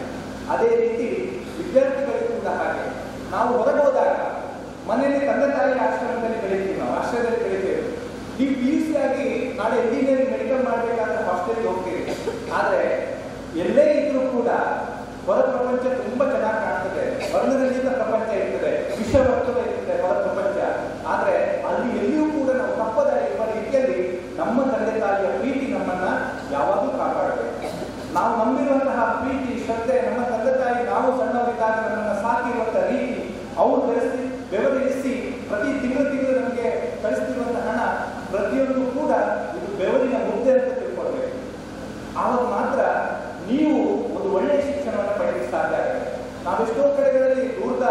ಬೆಂಗಳೂರಂತ ನಗರಗಳಲ್ಲಿ ಇವತ್ತು ನೋಡ್ತಾ ಇದ್ದೇವೆ. ಹೊರಗೆ ಹೋದ್ರೆ ಸಹ ಎಷ್ಟೋ ದುಷ್ಟರ ದುರಾಭ್ಯಾಸಗಳಿಗೆ ಬೇಡ ಬೇಡ ವಸ್ತುಗಳು ಇವತ್ತು ಅಂಗಡಿ ಕಿರಾಣಿ ಅಂಗಡಿಗಳಲ್ಲಿ ಸಿಗ್ತದೆ. ಮಕ್ಕಳು ದಾಸರಾಗ್ತಾರೆ. ಮನೆಯಿಂದ ಹೊರಗೋದಾಗ ಅವರಿಗೆ ಸಿಗುವಂತ ಒಂಟಿತನವನ್ನು ಈ ರೀತಿ ಕಳೀತಾ ಇದ್ದಾರೆ. ಆದರೆ ಎಲ್ಲಿಯೂ ದಾರಿ ತಪ್ಪದ ಹಾಗೆ ನಿಮ್ಮ ಯೌವನದ ಒಂದು ಸ್ಥಿತಿಯಲ್ಲಿ ನಿಮ್ಮ ಆರೋಗ್ಯವನ್ನ, ನಿಮ್ಮ ಮನಸ್ಥಿತಿಯನ್ನ, ನಿಮ್ಮ ಭವಿಷ್ಯತ್ತಿನ ಕನಸನ್ನ ಎಲ್ಲಿ ಹಾಳು ಮಾಡದ ರೀತಿಯಲ್ಲಿ ನೀವು ನಿಮ್ಮ ಬದುಕನ್ನು ರೂಪಿಸಬೇಕಾಗ್ತದೆ. ಅದಕ್ಕೆ ಹೇಳ್ತಾರೆ, ಒಂದು ಒಳ್ಳೆಯ ಸಂಸ್ಕಾರದ ಜೊತೆಗೆ ನಮ್ಮಲ್ಲಿ ವಿನಯವಂತಿಕೆಯೂ ಬೇಕು. ನೀವು ಎಷ್ಟೇ ದೊಡ್ಡ ಅಧಿಕಾರಿಗಳಾಗಲಿ, ಎಷ್ಟೇ ದೊಡ್ಡ ಹುದ್ದೆಯಲ್ಲಿ ನಿಮ್ಮಲ್ಲಿ ಒಂದು ವಿನಯತೆ ಇರಲಿ. ವಿನಯ ವಿದ್ಯೆಗೆ ಭೂಷಣ, ಅದು ಆಭರಣ. ನೀವು ಬೆಳೀತಾ ಬೆಳೀತಾ ಉನ್ನತ ಸ್ಥಾನಕ್ಕೆ ಹೋದಾಗಲೇ ವಿನಯವಂತಿಕೆ ನಿಮ್ಮಲ್ಲಿ ಇದ್ರೆ ಆಗ ದೊಡ್ಡ ಸ್ಥಾನಮಾನಕ್ಕೆ ಹೋದಾಗಲೂ ಕೂಡ ನೀವು ಸಮಾಜದ ಮಧ್ಯೆ ನಿಮ್ಮ ವ್ಯಕ್ತಿತ್ವವನ್ನು ಉಳಿಸಿಕೊಳ್ಳಲಿಕ್ಕೆ ಸಾಧ್ಯ ಆಗುತ್ತೆ. ನಾವು ದಯವಿಟ್ಟು ನಾವು ಅದನ್ನ ನೋಡ್ಕೊಳ್ಬೇಕು ಅಂತ ತಮ್ಮಲ್ಲಿ ವಿನಂತಿ ಮಾಡ್ತೇನೆ.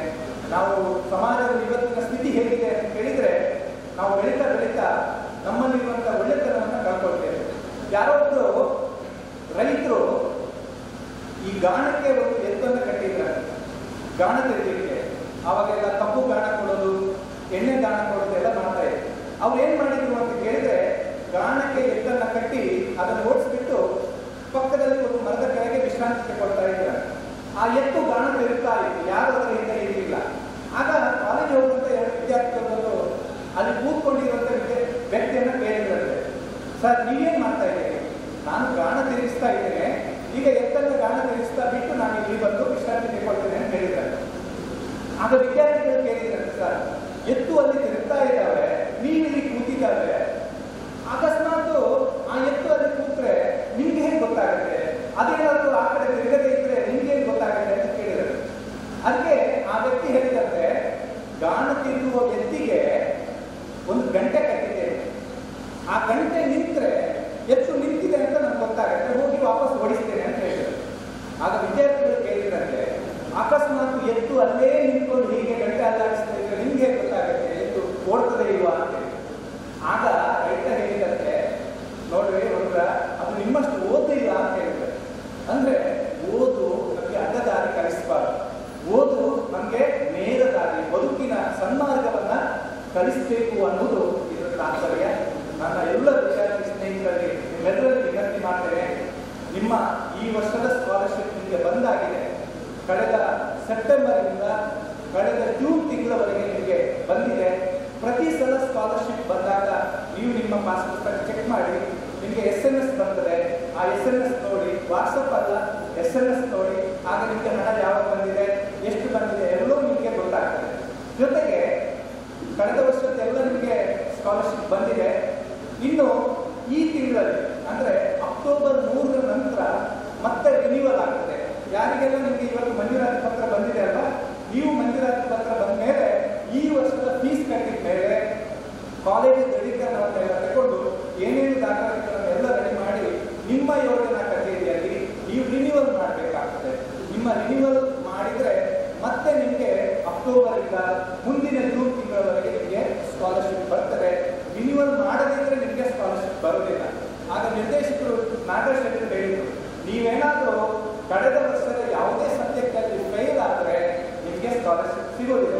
ನೀವು ಪಾಸ್ ಆಗಬೇಕು, ನಿಮಗೆ ನಿಮ್ಮ ಮನೆಯವರಿಗೆ ಕೀರ್ತಿ ತರಬೇಕು, ಆಗ ಮಾತ್ರ ನಿಮಗೆ ಸ್ಕಾಲರ್ಶಿಪ್ ಸಿಗ್ತದೆ.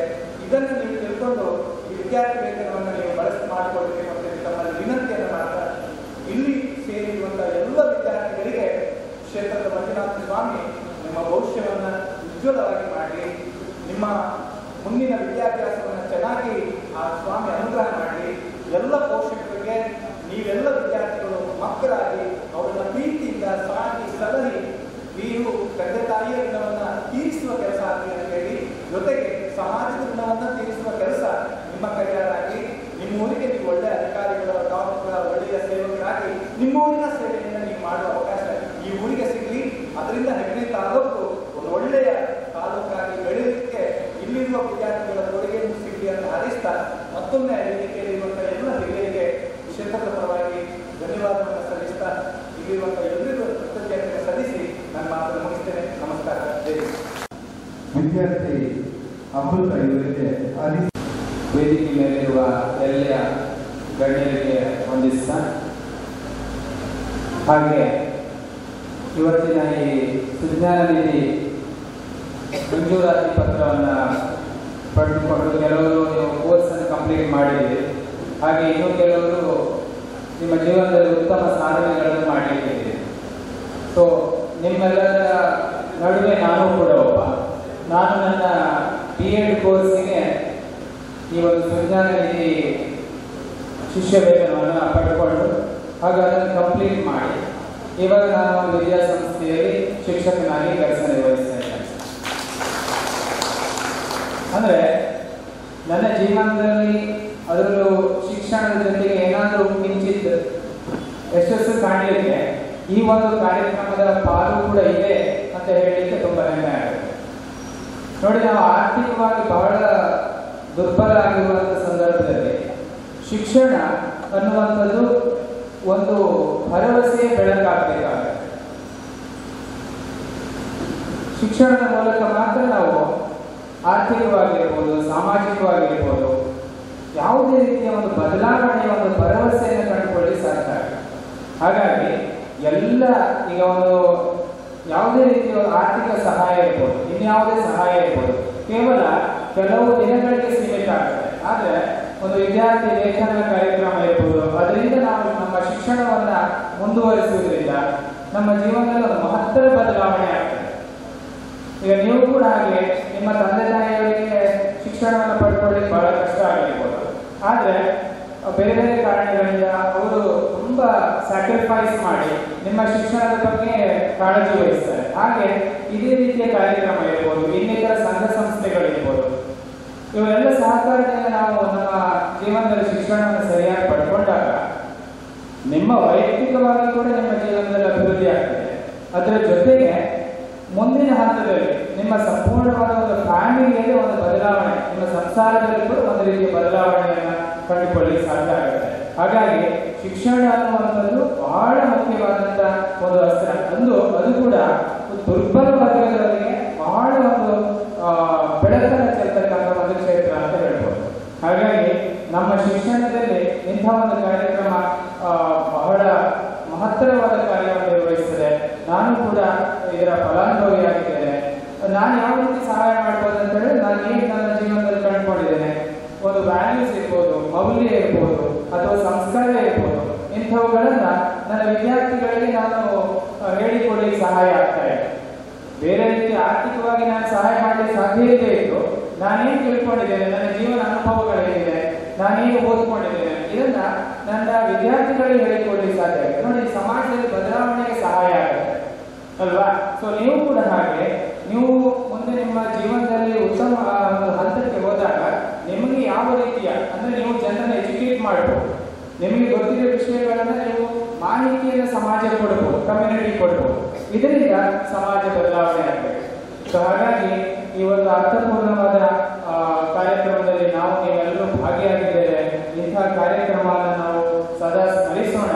ಇದರಿಂದ ನಾವು ಇನ್ನೂ ಉನ್ನತ ಮಟ್ಟಕ್ಕೆ ಏರೋಣ, ಸಮಾಜದಲ್ಲಿ ಬದಲಾವಣೆಗಳಾಗಲಿ, ನಮ್ಮಿಂದ ಸಾಧ್ಯವಾದಷ್ಟು ಈ ಸಮಾಜಕ್ಕೆ ಏನಾದರೂ ಕೊಡುಗೆಗಳನ್ನು ಕೊಡೋಣ, ಜೀವನ ಮೌಲ್ಯಗಳನ್ನು ನಾವು ಅಳವಡಿಸಿಕೊಳ್ಳೋಣ, ಸಂಸ್ಕಾರಗಳನ್ನ ನಮ್ಮ ತಂದೆ ತಾಯಿ ಗೌರವಿಸುವುದಿರ್ಬೋದು, ಹಿರಿಯರನ್ನ ಗೌರವಿಸುವುದಿರ್ಬೋದು. ಹಾಗೆ ನಮ್ಮ ಈ ಆಧುನಿಕ ಶಿಕ್ಷಣದ ಜೊತೆಗೆ ಸ್ವಲ್ಪ ನಾವು ಸಾಮಾನ್ಯ ಜ್ಞಾನಗಳು ಅಂದ್ರೆ ಕಾಮನ್ ಸೆನ್ಸ್ ಹೇಳ್ತೇವೆ. ಈಗ ನೋಡಿ, ನೀವು ಗಮನಿಸಿರ್ಬೋದು, ಮನೆಯಲ್ಲಿ ಸಾಕಿದ ನಾಯಿ ಊರು ನಾಯಿ ಅಂತ ಹೇಳೋದು ನಾನು, ಅದಕ್ಕೆ ಹೊಟ್ಟೆ ನೋವು ಬಂದ ತಕ್ಷಣ ಅದು ಹೋಗಿ ತೋಟದಲ್ಲಿ ಹುಲ್ಲು ತಿಂತಾರೆ. ಅಂದ್ರೆ ಇಂತಹ ಒಂದು ಇಂಟ್ಯೂಷನ್ ನಮ್ಗೆ ಸಹ ಇತ್ತು, ನಮ್ಗೆ ಸಹ ಇಂತಹ ಒಂದು ಆಲೋಚನೆ ಶಕ್ತಿ ಇತ್ತು. ಆದ್ರೆ ಅತಿಯಾದಂತಹ ಈ ವ್ಯಾಪಾರೀಕರಣದ ಶಿಕ್ಷಣ ವ್ಯವಸ್ಥೆಯಲ್ಲಿ ನಾವು ಇದನ್ನೆಲ್ಲ ಮರೆತು ಬಿಟ್ಟಿದ್ದೇವೆ. ಹಾಗಾಗಿ ಆಧುನಿಕ ಶಿಕ್ಷಣದ ಜೊತೆಗೆ ನಮಗೆ ಸ್ವಲ್ಪ ಸಾಮಾನ್ಯ ಜ್ಞಾನ, ಕಾಮನ್ ಸೆನ್ಸ್ಗಳನ್ನು ಕೂಡ ನಾವು ಅಳವಡಿಸಿಕೊಳ್ಳೋಣ ಅಂತ ಹೇಳ್ತಾ, ನಿಮ್ಮೆಲ್ಲರ ಪರವಾಗಿ ನನಗೆ ಎರಡು ಮಾತಾಡಲಿಕ್ಕೆ ಅವಕಾಶ ಮಾಡಿಕೊಟ್ಟದಕ್ಕೆ ವೇದಿಕೆ ಮೇಲಿರುವಂತ ಎಲ್ಲ ಗಣ್ಯರಿಗೆ, ಹಾಗೆ ನೀವು ಕೂಡ, ನಾನು ಕೇವಲ ಒಂದು ಸಾಮಾನ್ಯ ಶಿಕ್ಷಕನಾಗಿ ಕೆಲಸ ಮಾಡ್ತಿದ್ದೇನೆ, ಆದ್ರೆ ನೀವೆಲ್ಲ ಜೀವನದಲ್ಲಿ ಇನ್ನೂ ಮಹತ್ತರ ಸಾಧನೆಯನ್ನು ಮಾಡಲಿಕ್ಕಿದ್ದೀರಿ. ನಿಮ್ಗೆಲ್ಲ ದೇವರು ಆಶೀರ್ವಾದ ಮಾಡಲಿ ಅಂತ ಹೇಳಿ ಅವಕಾಶಕ್ಕಾಗಿ ವಂದಿಸ್ತೇನೆ. ಧನ್ಯವಾದಗಳು. ಕಿರಿಚೂರು ಅವರಿಗೆ 15,000 ರೂಪಾಯಿ ಪ್ರಾಕೃತಿಕ ವಿಕೋಪದ ಹಾನಿಯಿಂದಾಗಿ ಗಾಳಿ ಮಳೆಯಿಂದ ಮನೆಯ ಮೇಲ್ಛಾವಣಿ ಹಾನಿಯಾಗಿರುವುದಕ್ಕೆ ಇದೀಗ ಮಂಜೂರಾತಿ ಸಹಾಯಧನದ ವಿತರಣೆ ಕಾರ್ಯಕ್ರಮ ಮಾತಿಬೆಟ್ಟು ಮಂಜುನಾಥ್ ಶೆಟ್ಟಿಗಾರವರಿಗೆ, ಅದೇ ರೀತಿ ಹೊಸೂರು ಖರ್ಚೆ ಶ್ರೀಪತಿಯವರಿಗೆ, ಅದೇ ರೀತಿ ಹೊಸೂರು ಖರ್ಚೆ ಮೋನಪ್ಪ ನಾಯಕ್ ಅವರು ದಯವಿಟ್ಟು ತಾವೆಲ್ಲರೂ ವೇದಿಕೆ ಬಂದು ಮಂಜೂರಾತಿ ಪತ್ರವನ್ನ ಪಡ್ಕೊಳ್ಬೇಕಾಗಿ ವಿನಂತಿಸಿಕೊಳ್ತಿದ್ದಾರೆ.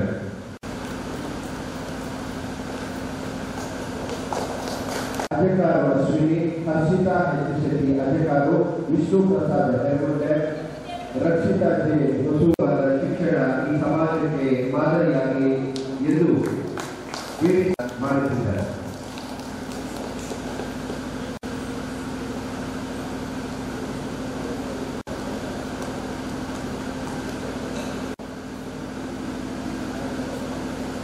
ಸಮುದಾಯ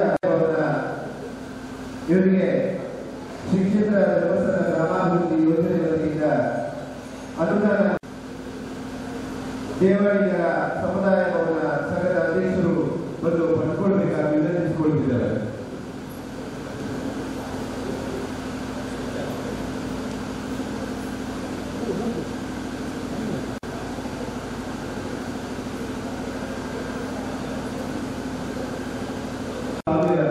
ಮೊತ್ತದ ಮಂಜೂರಾತಿ ಪತ್ರವನ್ನ ಇದೀಗ ವಿತರಣೆ ಮಾಡುತ್ತಿದ್ದಾರೆ. ಎಲ್ಲರಿಗೂ ಅಭಿನಂದನೆಗಳು.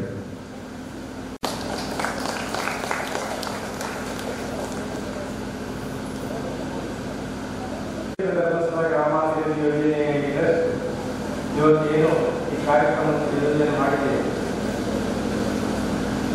ಈ ಕ್ಷೇತ್ರ ಧರ್ಮಾಧಿಕಾರಿಗಳನ್ನು ಹಾಗೂ ಮಂಜುನಾಥ ದೇವರನ್ನು ಸ್ಥಳೀಯ ಆಸ್ಥಾನಾಡಳಿತ ದೇವರನ್ನು ನಡೆಸ್ತಾ ವೇದಿಕೆಯಲ್ಲಿರುವ ಎಲ್ಲ ಮಹನೀಯರಿಗೆ ಸ್ವಾಗತ ಹಾಗೂ ಶುಭಾಶಯಗಳನ್ನು ಹಾರೈಸುತ್ತಾ ವಿದ್ಯಾರ್ಥಿಗಳಿಗೆ ದೇವರ ಆಶೀರ್ವಾದವನ್ನು ಬೇಡುತ್ತಾ ಒಳ್ಳೆಯ ಕಾರ್ಯಕ್ರಮದಲ್ಲಿ ನಾವಿದ್ದೇವೆ. ಯಾವ ಕಾರ್ಯಕ್ರಮ ಅಂದರೆ ನೈತಿಕ ಕಾರ್ಯಕ್ರಮ ಮತ್ತು ಸತ್ಯಭರಿತ ಕಾರ್ಯಕ್ರಮ. ಬಹುಶಃ ಸರ್ಕಾರಕ್ಕೆ ಇವತ್ತು ಶ್ರೀ ಕ್ಷೇತ್ರ ಧರ್ಮಸ್ಥಳಕ್ಕೆ ಯೋಜನೆಯ ಜವಾಬ್ದಾರಿ ಕೊಟ್ಟಿದೆ. ಇದು 2,000 ಪಾಲ್ಗೊಳ್ಳಲಿಕ್ಕೆ ಸಾಧ್ಯತೆ. ಇವತ್ತು ಅಭಿವೃದ್ಧಿ ವಿಚಾರದಲ್ಲಿ ಧರ್ಮಸ್ಥಳದವರು ಆರಂಭ ಮಾಡುವಾಗ ಗ್ರಾಮಾಭಿವೃದ್ಧಿ ಯೋಜನೆಯಲ್ಲಿ ಆರಂಭ ಮಾಡಿ ಇವತ್ತು ಕೋಟಿಗಟ್ಟಲೆ 1,36,00,000 ಹಣವನ್ನು ಬೇರೆ ಬೇರೆ ವಿಚಾರದಲ್ಲಿ ಹಂಚಿಕೆ ಮಾಡುತ್ತದೆ ಅಂತ ಹೇಳಿದರೆ ಸರ್ಕಾರ ಮತ್ತು ಸಾಮಾಜಿಕ ತಜ್ಞರು ತಲೆ ಎತ್ತಿ ನೋಡುವ, ತಲೆ ಎತ್ತಿ ಆಲೋಚನೆ ಮಾಡುವ ಸಂದರ್ಭ. ಈಗ ಮಾಸಾಸನಕ್ಕೆ ಈಗ 20 ಲಕ್ಷ, ಜ್ಞಾನದೀಪಕ್ಕೆ 17 ಲಕ್ಷ, ಸುಜ್ಞಾನಕ್ಕೆ 34 ಲಕ್ಷ, ಕ್ಷೇತ್ರದಿಂದ ನೀಡಲಾದ ದೇವಸ್ಥಾನ ಮತ್ತು ಇತರ ವಿಚಾರಗಳಿಗೆ 33 ಲಕ್ಷ, ರುದ್ರಭೂಮಿಗೆ 4 ಲಕ್ಷ, ಶಾಲಾ ಅಭಿವೃದ್ಧಿಗೆ 2 ಲಕ್ಷ, ಹಾಲುತ್ಪಾದಕ ಅಭಿವೃದ್ಧಿ ಕಾರ್ಯಕ್ರಮಕ್ಕೆ 4 ಲಕ್ಷ, ಹಾಲುತ್ಪಾದಕ ಅಭಿವೃದ್ಧಿ ಕಾರ್ಯಕ್ರಮಕ್ಕೆ 4 ಲಕ್ಷ ಅಂದರೆ ಬೆಂಚುಗಳಿಗೆ 13 ಲಕ್ಷ, ಜನಮಂಗಳ ಕಾರ್ಯಕ್ರಮ, water trust, outside, wheelchair ಇತ್ಯಾದಿಗೆಲ್ಲ 2,70,000, ಪ್ರಾಕೃತಿಕ ವಿಕೋಪಕ್ಕೆ 3,71,000, 1,36,00,000 ಹಣವನ್ನು ಶ್ರೀ ಕ್ಷೇತ್ರ ಧರ್ಮಸ್ಥಳ ಇವತ್ತು ಹಂಚಿಕೆ ಮಾಡ್ತಾ ಇದೆ. ಇದು ದೇವರ ದುಡ್ಡು ಮತ್ತು ನಿಮ್ಮ ಶ್ರಮದ ದುಡ್ಡು. ನಿಮ್ಮನ್ನು ಬದುಕಲಿಕ್ಕೆ ಖರ್ಚಿದ್ದಾರೆ. ನೀವು ಹೇಗೆ ಬದುಕಬೇಕು, ನಿಮ್ಮ ಮನೆ ಒತ್ತಡ ಹೇಗಿರಬೇಕು, ನಿಮ್ಮ ಜನಜೀವನ ಹೇಗಿರಬೇಕು, ಕೌಟುಂಬಿಕ ನಿಮ್ಮ ಪದ್ಧತಿ ಹೇಗಿರಬೇಕು ಅಂತ ಹೇಳಿ ನಮಗೆ ಪಾಠ ಕೊಟ್ಟವರು 25 ವರ್ಷದಲ್ಲಿ. ಇವತ್ತು ವಿದ್ಯಾರ್ಥಿ ವೇತನಗಳನ್ನು ಸಹ ಈ ಸಂದರ್ಭದಲ್ಲಿ ವಿತರಣೆ ಮಾಡ್ತಾರೆ ಅಂತ ಹೇಳಿದ್ರೆ ಇದು ಸರ್ಕಾರಕ್ಕಿಂತ ಮೀಲಾದ ಕಾರ್ಯಕ್ರಮ ಆಗಿದೆ. ಸರ್ಕಾರ ಇಂಥ ಕಾರ್ಯಕ್ರಮ ನಾವು ಸಾಧಾರಣ 35 ವರ್ಷ 40 ವರ್ಷದಿಂದ ಗ್ರಾಮ ಪಂಚಾಯತ್ ಅಧ್ಯಕ್ಷ, ಉಪಾಧ್ಯಕ್ಷ, ಸದಸ್ಯರೆಲ್ಲ ಆದವರು. ಮತ್ತು ನಮ್ಮ ಹತ್ರ ಆಗಲಿದ್ದ ಕೆಲಸಗಳನ್ನು ಶ್ರೀ ಕ್ಷೇತ್ರ ಧರ್ಮಸ್ಥಳ ಮಾಡ್ತಾ ಇದ್ದಾರೆ. ಈಗ ಯಾರ್ಯಾರಿಗೆ ಆನ್ಲೈನ್ ಹಣ ಬಂದಿದೆ ದಯವಿಟ್ಟು ಒಂದ್ಸಲ ಕೈ ಎತ್ತಿ ನೋಡಿ. ಎಲ್ಲರೂ ಯಾರ್ಯಾರ ಬ್ಯಾಂಕಿಗೆ ಆನ್ಲೈನ್ ನಲ್ಲಿ ಈಗಾಗಲೇ ಹಣ ಬಂದಿದೆ ವಿದ್ಯಾರ್ಥಿಗಳು ಕೈ ಎತ್ತಿ ನೋಡುವ. ಬರದಿದ್ದವರು ಮತ್ತೆ ಹೇಳಬೇಕು ಯಾಕೆ ಬರಲಿಲ್ಲ ಅಂತ. ಇಲ್ಲ ಬಂದಿದೆ ಎಲ್ಲರಿಗೂ, ಈ ಬದಿಯವರಿಗೆ ಬರಲಿಲ್ಲ. ನಿಮಗೆಲ್ಲ ಹಣ ಈಗಾಗಲೇ ಬಂದಿದೆ. ಇವತ್ತು ಪ್ರಮಾಣ ಪತ್ರ ಮಾತ್ರ ಕೊಟ್ಟದ್ದು ನಾವು ವೇದಿಕೆಯಲ್ಲಿ ಹಣ ಕೈಯವರೆಗೆ ಹೀಗೆ ಕೈ ಇದು ಹಣ ಯಾರು? ಶ್ರೀ ಕ್ಷೇತ್ರ ಧರ್ಮಸ್ಥಳದ ಕಾವಂತರ ಆಶೀರ್ವಾದದಿಂದ ಇಷ್ಟು ಗ್ರಾಮೀಣ ಅಭಿವೃದ್ಧಿ ವಿಚಾರದಲ್ಲಿ ಹಣ ಹಂಚಿಕೆಗೆ ಸಾಧ್ಯತೆ ಆಗಿದೆ. ಬಹಳ ಸಂತೋಷವಾಗ್ತದೆ. ನಾವೆಲ್ಲ ಬೇರೆ ಬೇರೆ ಇಲಾಖೆಯಲ್ಲಿ ಬೇರೆ ಬೇರೆ ಪಕ್ಷಗಳಲ್ಲಿ ಇದ್ದವರು, ಆದರೆ ಧರ್ಮಸ್ಥಳಕ್ಕೆ ಬಂದಾಗ ನಮಗೆ ಒಂದೇ ಪಕ್ಷ, ಈ ಕ್ಷೇತ್ರ ಧರ್ಮಸ್ಥಳ ಗ್ರಾಮೀಣಾಭಿವೃದ್ಧಿ. ಎಲ್ಲವನ್ನು ಮರೆತು ನಾವು ಇದರೊಟ್ಟಿಗೆ ಒಟ್ಟಾಗ್ತೇವೆ. ಯಾಕೆಂತ ಹೇಳಿದ್ರೆ ನಮ್ಮದೊಂದು ಮಾನಸಿಕ ನೆಮ್ಮದಿ ಇದೆ. ಸತ್ಯಾಂಶ ಇದರಲ್ಲಿ 99% ಇದೆ, ಉಳಿದದರಲ್ಲಿ ಬಹಳ ಕಡಿಮೆ ಇದೆ. ನಾವು ರಾಜಕೀಯದಲ್ಲಿ ಇದೆ ಅಂತ ಹೇಳಿದ್ರೆ ನಮ್ಗೆ ಯಾರು ಬೆಲೆ ಕೊಡುವುದಿಲ್ಲ. ನಾವು ಧರ್ಮಸ್ಥಳ ಕ್ಷೇತ್ರದೊಂದಿಗೆ ಇದೆ ಅಂತ ಹೇಳಿದ್ರೆ ಸ್ವಲ್ಪ ಬೆಲೆ ಕೊಡ್ತಾರೆ. ಅದರಿಂದ ಅದೊಂದು ಸಂತೋಷ ಇದೆ. ಆ ಸಂತೋಷವನ್ನು ಕೊಟ್ಟಿಗೆ ಹಂಚಿಕೊಳ್ಳಲಿಕ್ಕೆ ನಮಗೆ ಖುಷಿ ಆಗ್ತದೆ. ಆದರೂ ಕೆಲವು ಧರ್ಮಸ್ಥಳಕ್ಕೆ ಕೆಲವು ಹೆಸರು ಹೇಳುವವರಿದ್ದರೆ ಬನ್ನಿ ಬರೆಯವರು ನೀವಲ್ಲ. ಯಾಕಂದ್ರೆ ಶಿವರಾತ್ರಿ ಹಬ್ಬ ಅಂದರೆ ಬಹಳ ದೊಡ್ಡದು ಹಿಂದೂಗಳಿಗೆ. ಶಿವರಾತ್ರಿ ಹಬ್ಬದಲ್ಲಿ ನಮ್ಮ 3 ದಿವಸದಲ್ಲಿ ಕೆಲವು ಮನೆಗಳಿಗೆ ಕಲ್ಲು ಹೊಡಿಬೇಕಂತ ಒಂದು ಪದ್ಧತಿ ಇದೆ. ನಾವೆಲ್ಲ ಶಿವರಾತ್ರಿಗೆ ಒಂದೇ ಮನೆಗೆ ಸಣ್ಣದಿರುವ ಕಲ್ಲು ಹೊಡಿತಿದ್ದೆ. ಯಾಕಂದ್ರೆ ಶಿವರಾತ್ರಿ ಹಬ್ಬ ಅಲ್ಲ, ಮತ್ತೆ ಕಲ್ಲು ಹೊಡಿ, ಮತ್ತೆ ಯಾವ ಉದ್ದೇಶ ಇಲ್ಲ. ಮನೆ ಮನೆಗೆ ಕಲ್ಲು ಹೊಡೆದು ಅವರನ್ನೆಲ್ಲ ಬಯಸಿಕೊಂಡ್ರೆ ನಮ್ಗೆ ಖುಷಿ. ಹಾಗೆ ಶ್ರೀ ಕ್ಷೇತ್ರ ಧರ್ಮಸ್ಥಳ ಅಭಿವೃದ್ಧಿ ಕಾರ್ಯಕ್ರಮಕ್ಕೂ ಒಂದು ಕಲ್ಲು ಹೊಡೆಯುವ ಒಂದು ತಂಡ ಇದೆ. ಆ ತಂಡವನ್ನು ಈಗಾಗಲೇ ಕಡಿಮೆ ಆಗಿದೆ ತಂಡದ ಪೌರುಷ. ಆದ್ದರಿಂದ ದಯವಿಟ್ಟು ಅದನ್ನು ಗಮನಿಸಬೇಕು ಅಂತ ಮಾತನಾಡುವವರನ್ನು, ಅಂತ ಕ್ರಿಯೆ ಮಾಡುವವರನ್ನು ತಡೆ ಹಿಡಿಯಬೇಕು. ನಮ್ಮ ಕಾಲದಲ್ಲಿ ನಾವು ನಿಂತಾಗ ಶ್ರೀ ಕ್ಷೇತ್ರ ಧರ್ಮಸ್ಥಳದ ಅವಶ್ಯಕತೆ ನಮಗೆ ಇಲ್ಲ.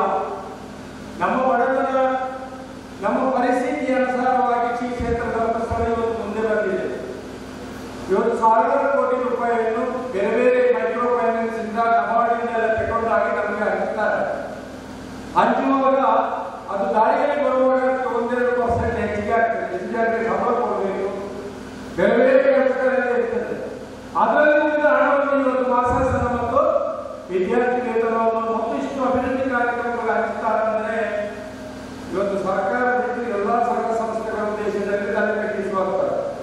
ನಾನು ಬಹುಶಃ ದೊಡ್ಡ ವ್ಯಕ್ತಿ ಆಗಿದ್ದರೆ ಈ ಸರ್ಕಾರದ ಅಭಿವೃದ್ಧಿ ಆಂದೋಲನದಲ್ಲಿ 10% ನಾನು ಧರ್ಮಸ್ಥಳದ ಕ್ಷೇತ್ರದಲ್ಲಿ ಹಂಚಲಿಕ್ಕೆ ಖಂಡಿತ ಕೊಡ್ತಿದ್ದೆ. ಅದಕ್ಕೆ ವಿಧಾನಸಭೆಯಲ್ಲಿ ಒಂದು ಮಸೂದೆಯನ್ನು ಸಹ ಮಂಡನೆ ಮಾಡ್ತಿದ್ದೆ. ಯಾಕಂತ ಹೇಳಿದ್ರೆ ಅದು ನೇರವಾಗಿ ಮುಟ್ತದೆ. ಧರ್ಮಸ್ಥಳದವರು ಕೊಟ್ಟ ಹಣ ಬಹುಶಃ ಹೆಚ್ಚಿನ ಸತ್ಯಾಂಶದಿಂದ ನೇರವಾಗಿ ಮುಟ್ತದೆ ಅಂತ ನನ್ನ ಅಭಿಪ್ರಾಯ. ನಾನು ಕಳೆದ 25 ವರ್ಷದಿಂದ ಈ ಕ್ಷೇತ್ರ ಧರ್ಮಸ್ಥಳದೊಂದಿಗೆ ನಾನು ಕೆಲಸ ಮಾಡ್ತಾ ಇದ್ದೇನೆ. ನಿಮ್ಮ ಭವಿಷ್ಯ ಉಜ್ವಲವಾಗಿ ಅವರು ಕೊಡುವ ಹಣ ಅಂತ ಇಟ್ಕೊಳ್ಬೇಡಿ, ಅದೊಂದು ಪ್ರಸಾದ. ಆ ಪ್ರಸಾದ ನಮ್ಮ ಮಾನಸಿಕ ಆರೋಗ್ಯವಾಗಿ ಮತ್ತು ಎಲ್ಲ ಕೌಟುಂಬಿಕವಾಗಿ ನಮಗೆ ಎತ್ತರಕ್ಕೆ ಹೋಗಲಿಕ್ಕೆ ಒಂದು ದಾರಿ ಅಂತ ಹೇಳಿಕೊಳ್ತಾ, ಅವಾಗೆಲ್ಲರೂ ನಿಮ್ಮ ಕ್ಷೇತ್ರದಲ್ಲಿ ನೀವು ಕಲಿಯುವ ವಿದ್ಯೆ ಇರ್ಬೋದು ಅಥವಾ ಉದ್ಯೋಗ ಇರ್ಬೋದು, ಭಗವಂತನ ಕೃಪೆ ಇರಲಿ ಅಂತ ಹೇಳ್ತಾ ನನ್ನ ಮಾತನ್ನು ಮುಗಿಸ್ತೇನೆ. ಜೈ ಹಿಂದ್. ಕ್ಷೇತ್ರದ ಆರಾಧ್ಯ ದೇವರನ್ನು ಆರಾಧಿಸಿಕೊಂಡು ಪೂಜಾ ಕವಂದರು ಮತ್ತು ನಿರ್ಮೋದಯವರ ಆಶೀರ್ವಾದ ಮಾಡಿಕೊಂಡು ಸ್ಥಳೀಯ ಆರಾಧ್ಯ ಗೌರವವನ್ನು ಸ್ಮರಿಸಿಕೊಂಡು ಇವತ್ತು ಧರ್ಮಸ್ಥಳ ಗ್ರಾಮೀಣಾಭಿವೃದ್ಧಿಯಲ್ಲಿ ನಡೆದಿದ್ದ ವಿದ್ಯಾರ್ಥಿ ಶಿಕ್ಷಕರ ಕಾರ್ಯಕ್ರಮದ ವೇದಿಕೆಯಲ್ಲಿ ಬೆಳೆಯುವ ಎಲ್ಲ ಗೌರವಗಳಿಗೆ ಇವತ್ತು ಗ್ರಾಮೀಣಾಭಿವೃದ್ಧಿಗೆ ಸಂಬಂಧಪಟ್ಟ ಎಲ್ಲ ಅಧಿಕಾರಿ ವರ್ಗದವರೇ, ವಿದ್ಯಾರ್ಥಿಗಳೇ, ಪೋಷಕರೇ, ಪತ್ರಿಕಾ ಮಾಧ್ಯಮದವರೇ, ಬಹಳ ಪುಣ್ಯದ ಕಾರ್ಯಕ್ರಮ ನಾವು ವಿದ್ಯೆಯಲ್ಲಿ ಅತೀವ ಸಂತೋಷಪಟ್ಟಿದ್ದೇನೆ. ಇವಾಗ ಸಮಯ ತುಂಬ ಆಗಿದೆ. ಧರ್ಮಸ್ಥಳ ಯೋಜನೆ ನಮ್ಮ ಹೆಸರಿ ತಾಲೂಕಿಗೆ ಬಹಳ ಮುಂದಿನ ಕಾರ್ಕಳ ತಾಲೂಕಿಗೆ ಎರಡನೇ ಬಾರಿ ಬಂದು, ಪ್ರಥಮವಾಗಿ ಬೆಳತರಿಗೆ ಬಂದು, ಎರಡನೇ ಬಾರಿ ನಮ್ಮ ಕಾರ್ಕಳ ತಾಲೂಕಿಗೆ ಬಂದು ಸುಮಾರು 24 ವರ್ಷಗಳ ಹಿಂದೆ ನಮ್ಮ ಕಾರ್ಕಳ ತಾಲೂಕಿಗೆ ಬಂದಂಥ ವಿಚಾರ ನಮಗೆ ಗೊತ್ತಿದೆ.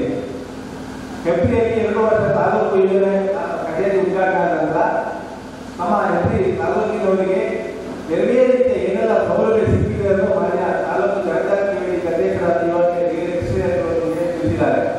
ಬಂಧುಗಳೇ, ಕ್ಷೇತ್ರದ ಪ್ರತಿಯೊಂದು ₹1 ಸಹ ಜನರ ಅಭಿವೃದ್ಧಿಗೆ ಉಪಯೋಗ ಅಂತ ಹೇಳಲಿಕ್ಕೆ ನಾವು ತುಂಬ ನಿಮಗೆಲ್ಲ ಗೊತ್ತಿದೆ, ತುಂಬ ಸಂತೋಷ ಆಗ್ತದೆ. ಬೇರೆ ಬೇರೆ ಕಾರ್ಯಕ್ರಮಗಳು ಮಧ್ಯವರ್ಗದ ಶಿಬಿರ ಇರ್ಬೋದು. ಹಾಗೆಯೇ ಒಂದು ಹೇಳಕ್ಕೆ ಇಷ್ಟಪಡ್ತೇನೆ, ನಮಗೆ ನನ್ನನ್ನು ಸೇರಿ ಜನರಿಗೆ ಮರವು ಜಾಸ್ತಿ. ಕೆಲವು ಒಂದ್ಸಲ ಇರ್ಬೋದು ನಮ್ಮ ಯೋಜನೆ ಏನು ಕೊಟ್ಟಿದ್ದೀವಿ ನಾಗಿರೋ ಅಂತ ಬಂಧುಗಳ ಮತ್ತೆ ಮಾತಾಡೋಕ್ಕೆ ಇಷ್ಟಪಡ್ತೇನೆ. ಇವೆಲ್ಲ ಅಲರ್ಜಿ ಮಾಡಿ ನಿಮ್ಮ ಅಮ್ಮ ಅಪ್ಪ ಕೇಳಿ.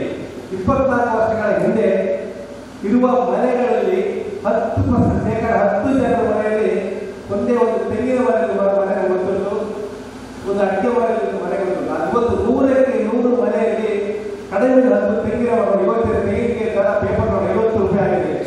ಅದಕ್ಕೆ ಕಾರಣ ನೇರ ಹೇಳಿದ್ರೆ ಪೂಜಾ ಕಾವಂತರ ಕಾರ್ಯಕ್ರಮ ಗ್ರಾಮೀಣಾಭಿವೃದ್ಧಿ. ಇದನ್ನು ಆಲೋಚನೆ ಮಾಡಿ ನೀವು ತಂದೆ ಕೇಳಿ. ಮಾತ್ರ ಅಲ್ಲ, ದುಡಿದ ಸಂಪತ್ತನ್ನು ಹೇಗೆ ನೀವು ಉಪಯೋಗಿಸ್ಕೊಳ್ಬೇಕು, ಹೇಗೆ ದುಡಿಬೇಕು, ದುಶ್ಚಟಗಳಿಂದ ದೂರ ಹೋಗಬೇಕು ಎಂಬ ಪ್ರತಿಯೊಂದು ಕಾರ್ಯಕ್ರಮ ಜನರ ಹೃದಯವನ್ನು ಮುಟ್ಟುವಂಥ ಕಾರ್ಯಕ್ರಮ. ಉದಾಹರಣೆಗೆ ನಾವು ಬೇರೆ ಬೇರೆ ನ್ಯಾಷನಲ್ ಸಾಲ ತೆಗಿಬೇಕು. ನೀವು ಸಾಲ ಕೇಳಿದಾಗ ಆ ಸಾಲಕ್ಕೆ ಸೆಕ್ಯೂರಿಟಿ ಕೇಳ್ತಾರೆ, ಜಾಮೀನು ಅಂತ. ಆ ಜಾಮೀನವರು RTC ಕೇಳ್ತಾರೆ, ನಿಮ್ಗೆ ಯಾವುದೇ ಜಾಗ ಪ್ರೆಸ್ ಮಾಡ್ಕೊಳ್ತಾರೆ. ಅಕಸ್ಮಾತ್ ಸಾಲ ತಗೊಂಡು ಕಾಲಾವಧಿ ತೀರ್ಕೊಂಡ್ರೆ ಯಾರ ಸೆಕ್ಯೂರಿಟಿ ಕೊಟ್ಟಿರ್ತಾರೆ, ಯಾರ ಮನೆಯನ್ನು ಪ್ರೆಸ್ ಮಾಡ್ತಾರೆ, ಅವರನ್ನು ಅವರು ಸೀಲ್ ಮಾಡ್ತಾರೆ. ಇದು ಕಾನೂನು. ಆದರೆ ಪೂಜಾ ಕಾವಂತರ ಕೊಟ್ಟಂತ ಸಾಲ ತೆಗೆದುಕೊಂಡ ವ್ಯಕ್ತಿ ಎಲ್ಲಾದರೂ ಮರಣ ಹೊಂದಿದ್ರೆ ಆ ಸಂಪೂರ್ಣ ಸಾಲವನ್ನು ಮನ್ನಾ ಮಾಡೋದಂತೂ ನಮಗೂ ಗೊತ್ತಿದೆ. ಬೇರೆ ಗೊತ್ತಿದೆ ವಿಚಾರ. ಪ್ರತಿಯೊಂದು ಕಾರ್ಯಕ್ರಮ ನೀವು ಆಲೋಚನೆ ಮಾಡಿ. ವಿದ್ಯಾಕ್ಷೇತ್ರಕ್ಕೆ ನೋಡಿ, ನಾನು ಬಹಳ ಖುಷಿ ಆಯಿತು. ಎಷ್ಟು ವಿದ್ಯಾರ್ಥಿಗಳಿಗೆ ಅವರ ಕಲಿಯುವಿಕೆಗೆ, ಅವರ ಕಾಲ ಮೇಲೆ ನಿಲ್ಲಲಿಕ್ಕೆ ಸಿಗುವಂಥ ಒಂದು ಯಾವ ಕೋರ್ಸ್ಗಳಿದೆ. ಒಬ್ಬ ಹುಡುಗ ನಾನು 6 ವರ್ಷದಲ್ಲಿ ಇಂಜಿನಿಯರ್ ಮಾಡಿ ಇನ್ಫೋಸಿಸ್ ಕಂಪನಿಯಲ್ಲಿ ಜಾಬ್ ಆಯಿತು ಹೇಳೋರಿಗೆ ಖುಷಿ ಆಗ್ತದೆ. ಒಂದು ವೇಳೆ ಈ ಸಮಾಜದ ಒಳ್ಳೆಯ ಸಮಾಜಮುಖಿಯಲ್ಲಿ ನೀವು ತೊಡಗಿಸಬೇಕು, ನಿಮ್ಮೆಲ್ಲರ ಬಹಳ ಉದ್ಧಾರ ಆಗಬೇಕು. ಮಾತ್ರವಲ್ಲ, ಈ ಪರಿಸರದಲ್ಲಿ ಇತ್ತೀಚೆಗೆ ನಿಮ್ಗೆ ಗೊತ್ತಿದೆ ಕ್ಯಾನ್ಸರ್ ರೋಗ ತುಂಬ ಬರ್ತಾ ಇದೆ. ಆ ವ್ಯಕ್ತಿ ತಂದದ್ದಲ್ಲ, ನಮ್ಮ ಆಹಾರ ಪದ್ಧತಿಯಿಂದ ಯಾವುದನ್ನು ಬಂದಿದೆ. ಆ ಕ್ಯಾನ್ಸರ್ ರೋಗಿಗಳಿಗೆ ಪೂಜಾ ಯಾವುದು ಕೋಟಿಗಳಿಗೆ ಹಣವನ್ನು ಕೊಟ್ಟಿದ್ದಾರೆ. ಯಾಕಂದ್ರೆ ನಿಮ್ಮ ಅಕ್ಕಪಕ್ಕದ ಕ್ಯಾನ್ಸರ್ ರೋಗಿಗಳಿಗೆ ಹೋಗಿ ಕೇಳಿ. ಇದೆಲ್ಲ ವೀರೇಂದ್ರರ ಕಾರ್ಯಕ್ರಮ. ಬಂದು ಒಂದೇ ಒಂದು ಮಾತಾಡ್ತಾರೆ, ವೀರೇಂದ್ರರ ಕಾರ್ಯಕ್ರಮ ಇಲ್ಲದಿದ್ದರೆ ನಮ್ಮ ಪರಿಸ್ಥಿತಿ ಎಲ್ಲಿ ಹೋಗಿ ಕೊಟ್ಟಿದ್ದಂತ ನಮಗೊಂದು ಆಲೋಚನೆ ಮಾಡಿ. ಎಷ್ಟೋ ಜನರಿಗೆ ಉದ್ಯೋಗಾವಕಾಶ, ಕೃಷಿಗೆ ಸಹಾಯ, ಮಧ್ಯವರ್ಗ ವ್ಯವಸ್ಥಾಪನ, ಒಂದು ಮಧ್ಯವರ್ಗ ಶಿಬಿರಗಳು ಮಾಡಿ ಸಮಾಜದಲ್ಲಿ ಅವರು ದಾರಿ ತರುವಂತ ಕಾರ್ಯಕ್ರಮ. ಅದಲ್ಲದೆ ನಮ್ಮಲ್ಲಿ ಧಾರ್ಮಿಕ ಪ್ರಜ್ಞೆ ಬೆಳೆಯಬೇಕಂತ ಎಷ್ಟೋ ದೇವಸ್ಥಾನಗಳು ಎಲ್ಲರೂ ಕೊಡ್ತಾ ಇದ್ದಾರೆ. ಧಾರ್ಮಿಕ ಪ್ರಜ್ಞೆ ಯಾಕೆ ಬರಬೇಕನ್ನೋ ವಿಷಯ ನಿಮಗೆ ಗೊತ್ತಿದೆ. ಇವತ್ತು ಎಷ್ಟೋ ನಮ್ಮ ಧಾರ್ಮಿಕ ಪ್ರಜ್ಞೆ ಇಲ್ಲದೆ ಸಮಾಜದಲ್ಲಿ ಎಷ್ಟೋ ಅನೈತಿಕ ಬೇರೆ ಬೇರೆ ಚಟುವಟಿಕೆಯಿಂದ ಬೇರೆ ಬೇರೆ ರೀತಿಯ ದಾರಿ ತಪ್ಪುವಂತ ವಿಷಯವನ್ನು ಮನಗಂಡು ನಮ್ಮಲ್ಲಿ ಧಾರ್ಮಿಕ ಪ್ರಜ್ಞೆ ಬರುವಂತ ಭಜನೆ ಕಾರ್ಯಕ್ರಮ ಇರ್ಬೋದು, ದೇವಸ್ಥಾನಗಳ ಅನುದಾನಗಳು ಇರ್ಬೋದು, ಪ್ರತಿಯೊಂದು ಕಾರ್ಯಕ್ರಮ ಎಲ್ಲಿ ಹೋದ್ರೆ ಒಬ್ಬ ವ್ಯಕ್ತಿ ಅವರ ಮರಣ ಹೊಂದಿದ್ರೆ ಅವರನ್ನು ಅಪರ ಮಾಡಲಿಕ್ಕೋಸ್ಕರ ಎಷ್ಟು ಶವದಾನ ಸಹಾಯ, ಹಾಲಿನಲ್ಲಿ ಪ್ರೋತ್ಸಾಹನ, ಅದನ್ನು ಹೇಳ್ತಾ ಹೋದ್ರೆ ಪೂಜಾ ಕಾವಂತರ ಕಾರ್ಯಕ್ರಮ ಹೇಳಲಿಕ್ಕೆ ಅರ್ಧ ಗಂಟೆ, 1 ಗಂಟೆ, 1 ದಿನ ಸಾಕಾಗಲಿಕ್ಕಿಲ್ಲ. ಎಲ್ಲ ಮನಗಂಡು ನಾವು ಆದರೂ ಇವತ್ತು ಪೂಜಾ ಕಾವಂತರ ಕಾರ್ಯಕ್ರಮ ಬಗ್ಗೆ ಹೇಳೋದು ಒಂದು ಅಪಸ್ವರ ಬರ್ಬೋದು. ಅದಕ್ಕೆ ಯಾರು ಕಿವಿಗೊಡದೆ ಅವರ ಕಾರ್ಯಕ್ರಮವನ್ನು ಮಾತ್ರ ಜನರಿಗೆ ನಮ್ಮನ್ನು ನೆನೆದುಕೊಂಡು ಮುಂದಿನ ದಿನದಲ್ಲಿ 100ಕ್ಕೆ ಮಂಜುನಾಥ ಸ್ವಾಮಿಯ ಎಲ್ಲ ಕೃಪೆಯಾಗಿ ನಾವು ಒಳಗೊಂಡು ಯಾರೆಲ್ಲ ಇದರ ಪ್ರೇರಣೆ ಪಡ್ಕೊಂಡಿದ್ದೀರಿ ವಿದ್ಯಾರ್ಥಿಗಳು, ನಿಮ್ಮ ಭವಿಷ್ಯ ನೀವು ಸಹ ಸಮಾಜದಲ್ಲಿ ಮುಂದೆ ಸಹ ಪೂಜಾ ಕಾವಂತರ ಆಶೀರ್ವಾದ ನಿಮ್ಮೆಲ್ಲರ ಮೇಲೆ ಇರ್ತದೆ. ನಾನು ಸಹ ಈ ಕಾರ್ಯಕ್ರಮದಲ್ಲಿ ಪಾಲ್ಗೊಳ್ಳಲಿಕ್ಕೆ ಹಾಗೂ ಮಾತಾಡಲಿಕ್ಕೆ ಅವಕಾಶ ಮಾಡಿಕೊಂಡಂಥ ಯೋಜನೆಯ ಎಲ್ಲ ಸಿಬ್ಬಂದಿಯವರನ್ನು ಮತ್ತೊಮ್ಮೆ ಅವರನ್ನು ನಾನು ಹೊಂದಿಸಿಕೊಂಡು ನನ್ನ ಮಾತನ್ನು ಮುಗಿಸ್ತೇನೆ. ಈ ಕ್ಷೇತ್ರದ ಮಹಿಳಾದೇವ ಮತ್ತು ಕಾವಂತರ ಸ್ವಂತಾಭಿಮಾನಿಗಳೇ, ನಾನು 2 ತಾರೀಕಿಗೆ ಗಾಂಧಿ ಜಯಂತಿಯಂದು ಡಾಕ್ಟರ್ ವೀರೇಂದ್ರ ಹೆಗ್ಗಡೆ ಅವರು ನಮ್ಮ ಉಡುಪಿ ಜಿಲ್ಲೆಗೆ ಬಂದಿದ್ದಾರೆ. ಬೆಳಿಗ್ಗೆ 11 ಗಂಟೆಗೆ ಅವರ ಈ ಒಂದು ಗಾಂಧಿ ಜಯಂತಿ ಬಗ್ಗೆ ಅವರು ನಮ್ಮ ಉದ್ದೇಶಿಸಿ ಮಾತಾಡಲಿದ್ದಾರೆ. ಆ ದಿವಸ ಪುಸ್ತಕ 9 ಗಂಟೆಗೆ ಎದುರಿಗೆ ಹೊರಡಲಿಕ್ಕೆ ಎದುರಿನ ಯೋಜನಾ ವತಿಯಿಂದ ಮತ್ತು ವಲಯ ಸಮಿತಿಯವರು ವ್ಯವಸ್ಥೆ ಮಾಡಿದ್ದಾರೆ. ನಮಗೆ ಅನುಕೂಲ ಇದ್ದರೆ ನಾವೆಲ್ಲ ಅದರ ಭಾಗವಹಿಸ್ಬೋದು, ಅಥವಾ ಅಲ್ಲಿಗೆ ನೇರ ನಿಮ್ಮ ವೆಹಿಕಲಲ್ಲಿ ಸಹ ಬರ್ಬೋದು, ಅಥವಾ 4-6 ಬಸ್ಗಳಿವೆ. ಬೆಳಿಗ್ಗೆ ನೀವು ಹೊರಟರೆ ಅಲ್ಲಿಂದ ಮತ್ತೆ ಕಾವಂತರ ಭಾಷಣದ ನಂತರ ಅಲ್ಲಿ ಭೋಜನ ಸ್ವೀಕಾರ ಮಾಡಿ ಎಲ್ಲರೂ ತಮ್ಮ ತಮ್ಮ ಗೃಹಸ್ಥಾಪನಕ್ಕೆ ಸೇರಬಹುದಂತ ವಿನಂತಿ ಮಾಡಿಕೊಳ್ತೇನೆ. ಜೈ ಹಿಂದ್.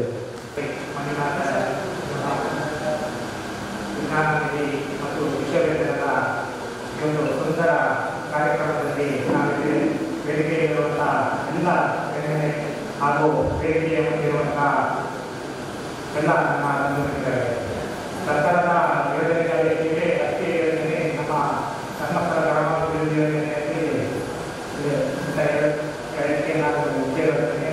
ಹಾಗೂ ಈ ಧರ್ಮಸ್ಥಳ ಗ್ರಾಮಾಭಿವೃದ್ಧಿ ಯೋಜನೆ ಬಂದ ನಂತರ ನಮ್ಮ ಗ್ರಾಮದಲ್ಲಿ ಬಡ ಬಡವರು ಒಳ್ಳೆಯ ಬದುಕು ಕಟ್ಟಿಕೊಳ್ಳಲು ಕಾರಣವಾಯಿತು. ಕೆಲವರು ಈ ಸಮಾಜಕ್ಕೆ ಯೋಚನೆ ಇಲ್ಲದವರು ಸಮಾಜದಲ್ಲಿ ಗೌರವಯುತವಾಗಿ ನಾನು ಗೌರವಯುತವಾಗಿ ಬದುಕಬಹುದು ಎನ್ನುವುದನ್ನು ಧರ್ಮಸ್ಥಳ ಗ್ರಾಮಾಭಿವೃದ್ಧಿ ಯೋಜನೆ ನಂತರ ನಮಗೆ ನಮ್ಮ ಗ್ರಾಮದಲ್ಲಿ ಕಲಿಸಿಕೊಟ್ಟಿದೆ. ಹಾಗೂ ಇಂತಹ ಯೋಜನೆಗಳನ್ನು ಇನ್ನಷ್ಟು ಪ್ರಗತಿಯಲ್ಲಿ ಅಂತ ಹೇಳ್ತಾ ಈ ಕನ್ನಡ ಅಭಿವೃದ್ಧಿ ನಮ್ಮಿಂದ ಯಾವ ಕೊಡುತ್ತೆ ಅಂತ ಹೇಳ್ತಾ ನನ್ನ ಮಾತುಗಳನ್ನು ಧನ್ಯವಾದ ಸಮರ್ಪಣೆ ಕೃಷಿ ಅಧಿಕಾರಿ ಉಮೇಶ್ ಅವರು. ಪುತ್ತೂರಿನಲ್ಲಿ ವಿತರಣೆ ಮತ್ತು ವರ್ತಮಾನ ಕಾರ್ಯಕ್ರಮದಲ್ಲಿ ವಿಶೇಷವಾಗಿ ಈ ಕಾರ್ಯಕ್ರಮದ ಅಧ್ಯಕ್ಷತೆ ಮಾಡುವಂತ ಶ್ರೀ ತಾರಾಂಜಲಿ ಮಂಡ್ಯದ ಅಧ್ಯಕ್ಷರು ನಾಮಪಡಿಸಿದ್ದಾರೆ. ಇವರಿಗೆ ನಮ್ಮೆಲ್ಲರ ವತಿಯಿಂದ ತುಮಕೂರು ಧನ್ಯವಾದವನ್ನು ಅರ್ಪಿಸ್ತಾ ಇದ್ದಾರೆ. ಅದೇ ರೀತಿ ಕಾರ್ಯಕ್ರಮದಲ್ಲಿ ಮುಖ್ಯ ಅತಿಥಿಗಳಾಗಿ ಭಾಗವಹಿಸಿ ನಮಗೆ ಮಾಹಿತಿ ಮತ್ತು ಮಾರ್ಗದರ್ಶನದಂತ ತಾಲೂಕು ಜನಗಣತಿ ವೇದಿಕೆಯ ಅಧ್ಯಕ್ಷರಾದಂಥ ಅವರಿಗೆ ಅತ್ಯಂತ ಗೌರವಪೂರ್ವಕವಾದ ಧನ್ಯವಾದವನ್ನು ಅರ್ಪಿಸ್ತಾ ಇದ್ದಾರೆ. ಅದೇ ರೀತಿ ಕಾರ್ಯಕ್ರಮದಲ್ಲಿ ಕೇಂದ್ರ ಕಚೇರಿಯಿಂದ ಆಗಮಿಸಿದಂಥ ಶ್ರೀಯುತ ಆನಂದವರ್ಣ ಪ್ರಾದೇಶಿಕ ನಿರ್ದೇಶಕರು ಸಮುದಾಯ ಅಭಿವೃದ್ಧಿ ವಿಭಾಗ ಸರ್ವರಿಗೂ ಸಹ ಈ ಸಭೆಯ ಪರವಾಗಿ ತುಮಕೂರು ಧನ್ಯವಾದವನ್ನು ಅರ್ಪಿಸ್ತಾ ಇದ್ದಾರೆ. ಅದೇ ರೀತಿ ಕಾರ್ಯಕ್ರಮದಲ್ಲಿ ವಿಶೇಷವಾಗಿ ಉಡುಪಿ ಜಿಲ್ಲೆಯ ನಿರ್ದೇಶಕರಾದ ಶ್ರೀ ನಾಗೇಶ್ವರ ಅವರು ನಿರ್ದೇಶಕರು ಉಡುಪಿ ಜಿಲ್ಲೆ ಈ ಕಾರ್ಯಕ್ರಮದಲ್ಲಿ ಉಪಸ್ಥಿತರಿದ್ದಾರೆ. ಅವರಿಗೂ ಸಹ ಪ್ರೀತಿಪೂರ್ವಕವಾದ ಧನ್ಯವಾದವನ್ನು ಅರ್ಪಿಸ್ತಾ ಇದ್ದಾರೆ. ಅದೇ ರೀತಿ ಕಾರ್ಯಕ್ರಮದಲ್ಲಿ ವಿಶೇಷವಾಗಿ ಈ ಕಾರ್ಯಕ್ರಮದಲ್ಲಿ ನಮ್ಮ ಮಾರ್ಗದರ್ಶಕರು ಜನಗಣತಿ ವೇದಿಕೆಯ ಯಾವ ವಲಯದ ವಲಯಾಧೀಶರು ಅವರಿಗೂ ಸಹ ತುಮಕೂರು ಧನ್ಯವಾದವನ್ನು ಅರ್ಪಿಸ್ತಾ ಇದ್ದಾರೆ. ಅದೇ ರೀತಿ ಈ ಕಾರ್ಯಕ್ರಮದಲ್ಲಿ ವಿಶೇಷವಾಗಿ ನಮ್ಮ ಕೇಂದ್ರ ಸಮಿತಿಯ ಅಧ್ಯಕ್ಷರಾದಂತಹ ಉಪಸ್ಥಿತರಿದ್ದಾರೆ. ಅವರಿಗೂ ಸಹ ನಮ್ಮ ನಿಮ್ಮೆಲ್ಲರ ವತಿಯಿಂದ ತುಮಕೂರು ಧನ್ಯವಾದವನ್ನು ಅರ್ಪಿಸ್ತಾ ಇದ್ದಾರೆ. ಅದೇ ರೀತಿ ಎಪಿ ವಲಯಾಧ್ಯಕ್ಷರಾದಂತಹ ಶ್ರೀಮತಿ ಶಾಂತಿ ಮೇಡಮ್ ಅವರು ಉಪಸ್ಥಿತರಿದ್ದಾರೆ. ಅವರಿಗೂ ಸಹ ನಮ್ಮ ನಿಮ್ಮೆಲ್ಲರ ವತಿಯಿಂದ ತುಮಕೂರು ಧನ್ಯವಾದವನ್ನು ಅರ್ಪಿಸ್ತಾ ಇದ್ದಾರೆ. ಅದೇ ರೀತಿ ನಮ್ಮ ತಾಲೂಕಿನ ಗೌರವಾನ್ವಿತ ಯೋಜನಾಧಿಕಾರಿಗಳಾದಂತಹ ಲೀಲಾವತಿ ಮೇಡಮ್ ಅವರಿದ್ದಾರೆ. ಅವರಿಗೂ ಸಹ ತುಮಕೂರು ಧನ್ಯವಾದವನ್ನು ಅರ್ಪಿಸ್ತಾ ಇದ್ದಾರೆ. ಅದೇ ರೀತಿ ಈ ಕಾರ್ಯಕ್ರಮದಲ್ಲಿ ಬರ್ತಕ್ಕಂಥ ಕುಮಾರ್ ಸರ್ ಅವರು ಉಪಸ್ಥಿತರಿದ್ದಾರೆ. ಅವರನ್ನು ಅತ್ಯಂತ ಗೌರವಪೂರ್ವಕವಾಗಿ ಧನ್ಯವಾದವನ್ನು ಅರ್ಪಿಸ್ತಾ ಇದ್ದಾರೆ. ಅದೇ ರೀತಿ ವಿಶೇಷವಾಗಿ ಈ ಕಾರ್ಯಕ್ರಮದಲ್ಲಿ ವಿಜ್ಞಾನದಲ್ಲಿ ಪಡೆಯುವಂತಹ ವಿದ್ಯಾರ್ಥಿಗಳು ಮತ್ತು ಅವರ ಪೋಷಕರು, ಅದೇ ರೀತಿ ಎಲ್ಲ ವಲಯದ ಒಕ್ಕೂಟದ ಅಧ್ಯಕ್ಷರು, ಪದಾಧಿಕಾರಿಗಳು, ಎಲ್ಲ ಕಾರ್ಯಕರ್ತ ಮಿತ್ರರು ಉಪಸ್ಥಿತರಿದ್ದಾರೆ. ತಮ್ಮನ್ನೆಲ್ಲ ಪ್ರೀತಿಪೂರ್ವಕವಾಗಿ ಧನ್ಯವಾದವನ್ನು ಅರ್ಪಿಸ್ತಾ ಇದ್ದಾರೆ. ಈ ಕಾರ್ಯಕ್ರಮಕ್ಕೆ ನಮಗೆ ಹಾಲಿನ ವ್ಯವಸ್ಥೆ ಮಾಡಿರುವಂತಹ ಚೈತನ್ಯ ಎಲ್ಲ ಆಡಳಿತ ವರ್ಗದವರಿಗೆ ವಿಶೇಷವಾಗಿ ಧನ್ಯವಾದವನ್ನು ಅರ್ಪಿಸುತ್ತಾ ಈ ಕಾರ್ಯಕ್ರಮದ ನಿರೂಪಣೆ ಮಾಡಿದಂತಹ ಉದಯಸರಿಗೆ ಧನ್ಯವಾದವನ್ನು ಅರ್ಪಿಸುತ್ತಾ ಧನ್ಯವಾದಗಳ ಕಾರ್ಯಕ್ರಮಕ್ಕೆ ಪೂರ್ಣವಿರಾಮವನ್ನು ಹೇಳ್ತಾ ಇದ್ದಾರೆ. ಅಭಿನಂದನೆ ಪತ್ರ ಸಿಗಲಿಲ್ಲ, ಕೆಲವರು ನೋಂದಣಿ ಮಾಡಿಕೊಂಡಿಲ್ಲ, ಎಲ್ಲರಿಗೂ ಕೊಡ್ತಾ ಇದ್ದೀವಿ ಅಭಿನಂದನೆ ಪತ್ರ. ಯಾರು ತಗೊಂಡು ಹೋಗ್ಬೇಡಿ, ಎಲ್ಲರಿಗೂ ಊಟದ ವ್ಯವಸ್ಥೆ ಕೂಡ ಇದೆ, ಊಟ ಮಾಡ್ಕೊಂಡು ಹೋಗಬೇಕು. ಮತ್ತೆ ಲಿಸ್ಟ್ ಆಗಲವರು ಲಿಸ್ಟ್ ಮಾಡ್ಕೊಳ್ಳಿ. ನಿಮ್ಮ ಅಭಿನಂದನೆ ಪತ್ರವನ್ನು ಪ್ರತಿಯೊಬ್ಬರಿಗೂ ಕೊಡ್ತಾ ಇದ್ದೀವಿ, ಪ್ರತಿಯೊಬ್ಬರು ಪಡ್ಕೊಂಡು ಹೋಗಬೇಕಾಗಿ ತಮ್ಮಲ್ಲಿ ವಿನಂತಿಸ್ಕೊಳ್ತಾ ಇದ್ದೀವಿ. ನಮಸ್ಕಾರ, ನನ್ನ ಹೆಸರು ಗುರುರಾಜ್ ಅಂತ. ನಾನು ಇಲ್ಲಿ ಹೆಬ್ರಿ ನಿವಾಸಿ. ನನ್ನ ತಾಯಿಯವರು ಸಪ್ತಗಿರಿ ಸಂಘದಲ್ಲಿ ಧರ್ಮಸ್ಥಳ ಯೋಜನೆಯಲ್ಲಿ 12 ವರ್ಷದಿಂದ ಇದ್ದಾರೆ. ಅದರಿಂದಾಗಿ ನನಗೆ ಈ ಬೆನಿಫಿಟ್ಸ್ ಇತ್ತು. ಅಂದರೆ ನಾನು 2020ರಲ್ಲಿ ಇಂಜಿನಿಯರಿಂಗ್ಗೆ ಆ ಟೈಮಲ್ಲಿ ನಾನು ಅಪ್ಲೈ ಮಾಡಿದ್ದೆ. ಅವತ್ತಿಂದ ನಾನು ಈ 2024 ಕಂಪ್ಲೀಟ್ ಆಗುವವರೆಗೂ ವಿದ್ಯಾರ್ಥಿ ವೇತನ ಸಿಗ್ತಾಯಿದೆ ಸುಜ್ಞಾನ ವಿಧಿಯಿಂದ. ಸೊ ಇದರಿಂದ ನನಗೆ ಮುಂಚೆ ಅಂದರೆ ನಾನು ಟ್ರಾವೆಲ್ ಮಾಡ್ತಿದ್ದೆ, ಇಲ್ಲಿಂದ ಮೂಡುಬಿದ್ದಿರ್ತಿದ್ದೆ, ಅಂದರೆ ದಿನ 120 ಕಿಲೋಮೀಟರ್ ಹತ್ರ ಟ್ರಾವೆಲ್ ಮಾಡ್ತಿದ್ದೆ. ಸೊ ಅದರಲ್ಲಿ ನನಗೆ ಡೈಲಿ ಟ್ರಾವೆಲ್ ಎಕ್ಸ್ಪೆನ್ಸಸ್ ಅದೆಲ್ಲ ಕವರ್ ಆಗ್ತಿತ್ತು. ಸೊ ಡಿಪೆಂಡ್ ಆಗಬೇಕು. ಅದಾದಮೇಲೆ ನಾನು ರೂಮಿಗೆ ಶಿಫ್ಟ್ ಆದಾಗ ಅಲ್ಲಿನ ಖರ್ಚು ಮತ್ತು ಎಲ್ಲ ಇದಾಗ್ತಿತ್ತು. ಸೊ ಇದರಿಂದ ನನಗೆ ತುಂಬ ಹೆಲ್ಪ್ಸ್ ಆಗಿದೆ. ನಮ್ಮ ಧರ್ಮಸ್ಥಳ ಯೋಜನೆಗೆ ನಾನು ತುಂಬ ಆಭಾರಿಯಾಗಿದೆ. ಹಾಗೆ ಇದೇ ಥರ ಮುಂದುವರೆದ್ರೆ, ಇದೇ ಥರ ಆದರೆ ಮುಂದೆ ಈಗ ನನಗೆ ಜಾಬ್ ಸಹ ಸಿಕ್ಕಿದೆ, ಒಳ್ಳೆ ಕಂಪನಿಯಲ್ಲಿ ಜಾಬ್ ಶಾರ್ಟ್ ಲಿಸ್ಟ್ ಆಗಿದೆ. ಸೊ ಇದೇ ಥರ ಮುಂದೆ ಬೇರೆ ವಿದ್ಯಾರ್ಥಿಗಳಿಗೂ ಉಪಯೋಗ ಆಗಲಿ ಅಂತ ಕೇಳ್ಕೊತೀನಿ. ಎಲ್ರಿಗೂ ನಮಸ್ಕಾರ. ನಾನು ಶಮಂತ್ ಅಂತ, ಹೆಬ್ರಿಯ ನಿವಾಸಿ.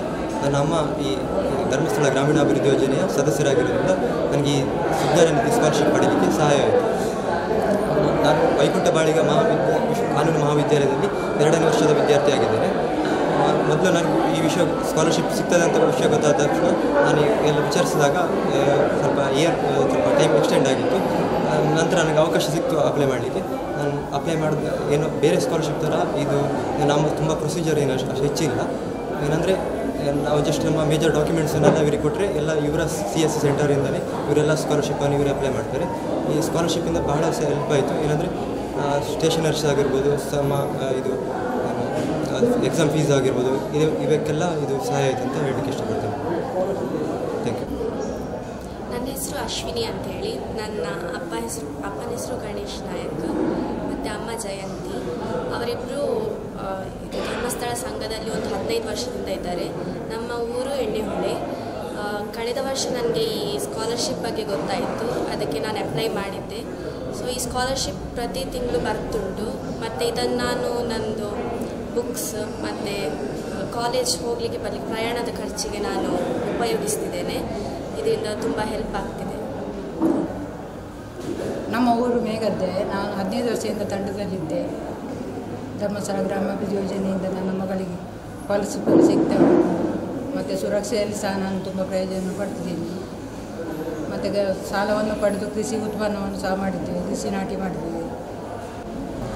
ಎಲ್ರಿಗೂ ನಮಸ್ಕಾರ. ನನ್ನ ಹೆಸರು ದಿಯಾ ಅಂತ. ನಾವು ಮೇಘದೆ ನಾಟ್ಪಾಲ್ ಗ್ರಾಮದಲ್ಲಿರೋದು. ನನ್ನ ಅಮ್ಮ ಜ್ಯೋತಿ. ಇವರು ಕಳೆದ 15 ವರ್ಷಗಳಿಂದ ಧರ್ಮಸ್ಥಳ ಗ್ರಾಮಾಭಿವೃದ್ಧಿ ಯೋಜನೆ ಅದರಲ್ಲಿ ಇದ್ದಾರೆ. ಇದರಲ್ಲಿ ನಾನು ಒಂದು 2 ವರ್ಷದ ಹಿಂದೆ ಹಾಕಿದ್ದು ಸ್ಕಾಲರ್ಶಿಪ್ ಅಪ್ಲಿಕೇಶನ್ನು. ಸೊ ಪ್ರತಿ 2 ವರ್ಷದಿಂದ 20,000 ಟೋಟಲ್ ಅಮೌಂಟ್ ನನಗೆ ಆಲ್ರೆಡಿ ಬಂದಿದೆ. ಇನ್ನು 2 ವರ್ಷದ ಕೋರ್ಸ್ ಕಂಪ್ಲೀಷನ್ ಆಗಬೇಕಿನ್ನ. ಸೊ ಅದ್ರದ್ದು ಅಮೌಂಟ್ ಆ್ಯಸ್ ವೆಲ್ ಬರುತ್ತೆ. ಮತ್ತು ಇದನ್ನು ನಾನು ನಂದು ಸ್ಟೇಷ್ನರಿ ಆಗಿರ್ಬೋದು ಮತ್ತು ಬೇರೆ ಕಾಲೇಜಿನ ಖರ್ಚುಗಳಿಗೆ ಉಪಯೋಗಿಸ್ತೀನಿ. ಮತ್ತು ನನ್ನ ಪರಿವಾರದವರಿಗೂ ಇದರಿಂದ ತುಂಬ ಸಹಾಯ ಆಗಿದೆ. ಇದು ತುಂಬ ಅನುಕೂಲವಾದ ಯೋಜನೆ. ಇದು ಬೇರೆ ಸ್ಟೂಡೆಂಟ್ಸ್ಗೂ ಸಿಗಬೇಕು. ಸೊ ಅದರ ಪರವಾಗಿ ನಾನು ಇದೊಂದು ಚಿಕ್ಕ ಅನಿಸಿಕೆಯನ್ನು ನಿಮ್ಮ ಜೊತೆ ಹಂಚ್ಕೊಳ್ತೀನಿ.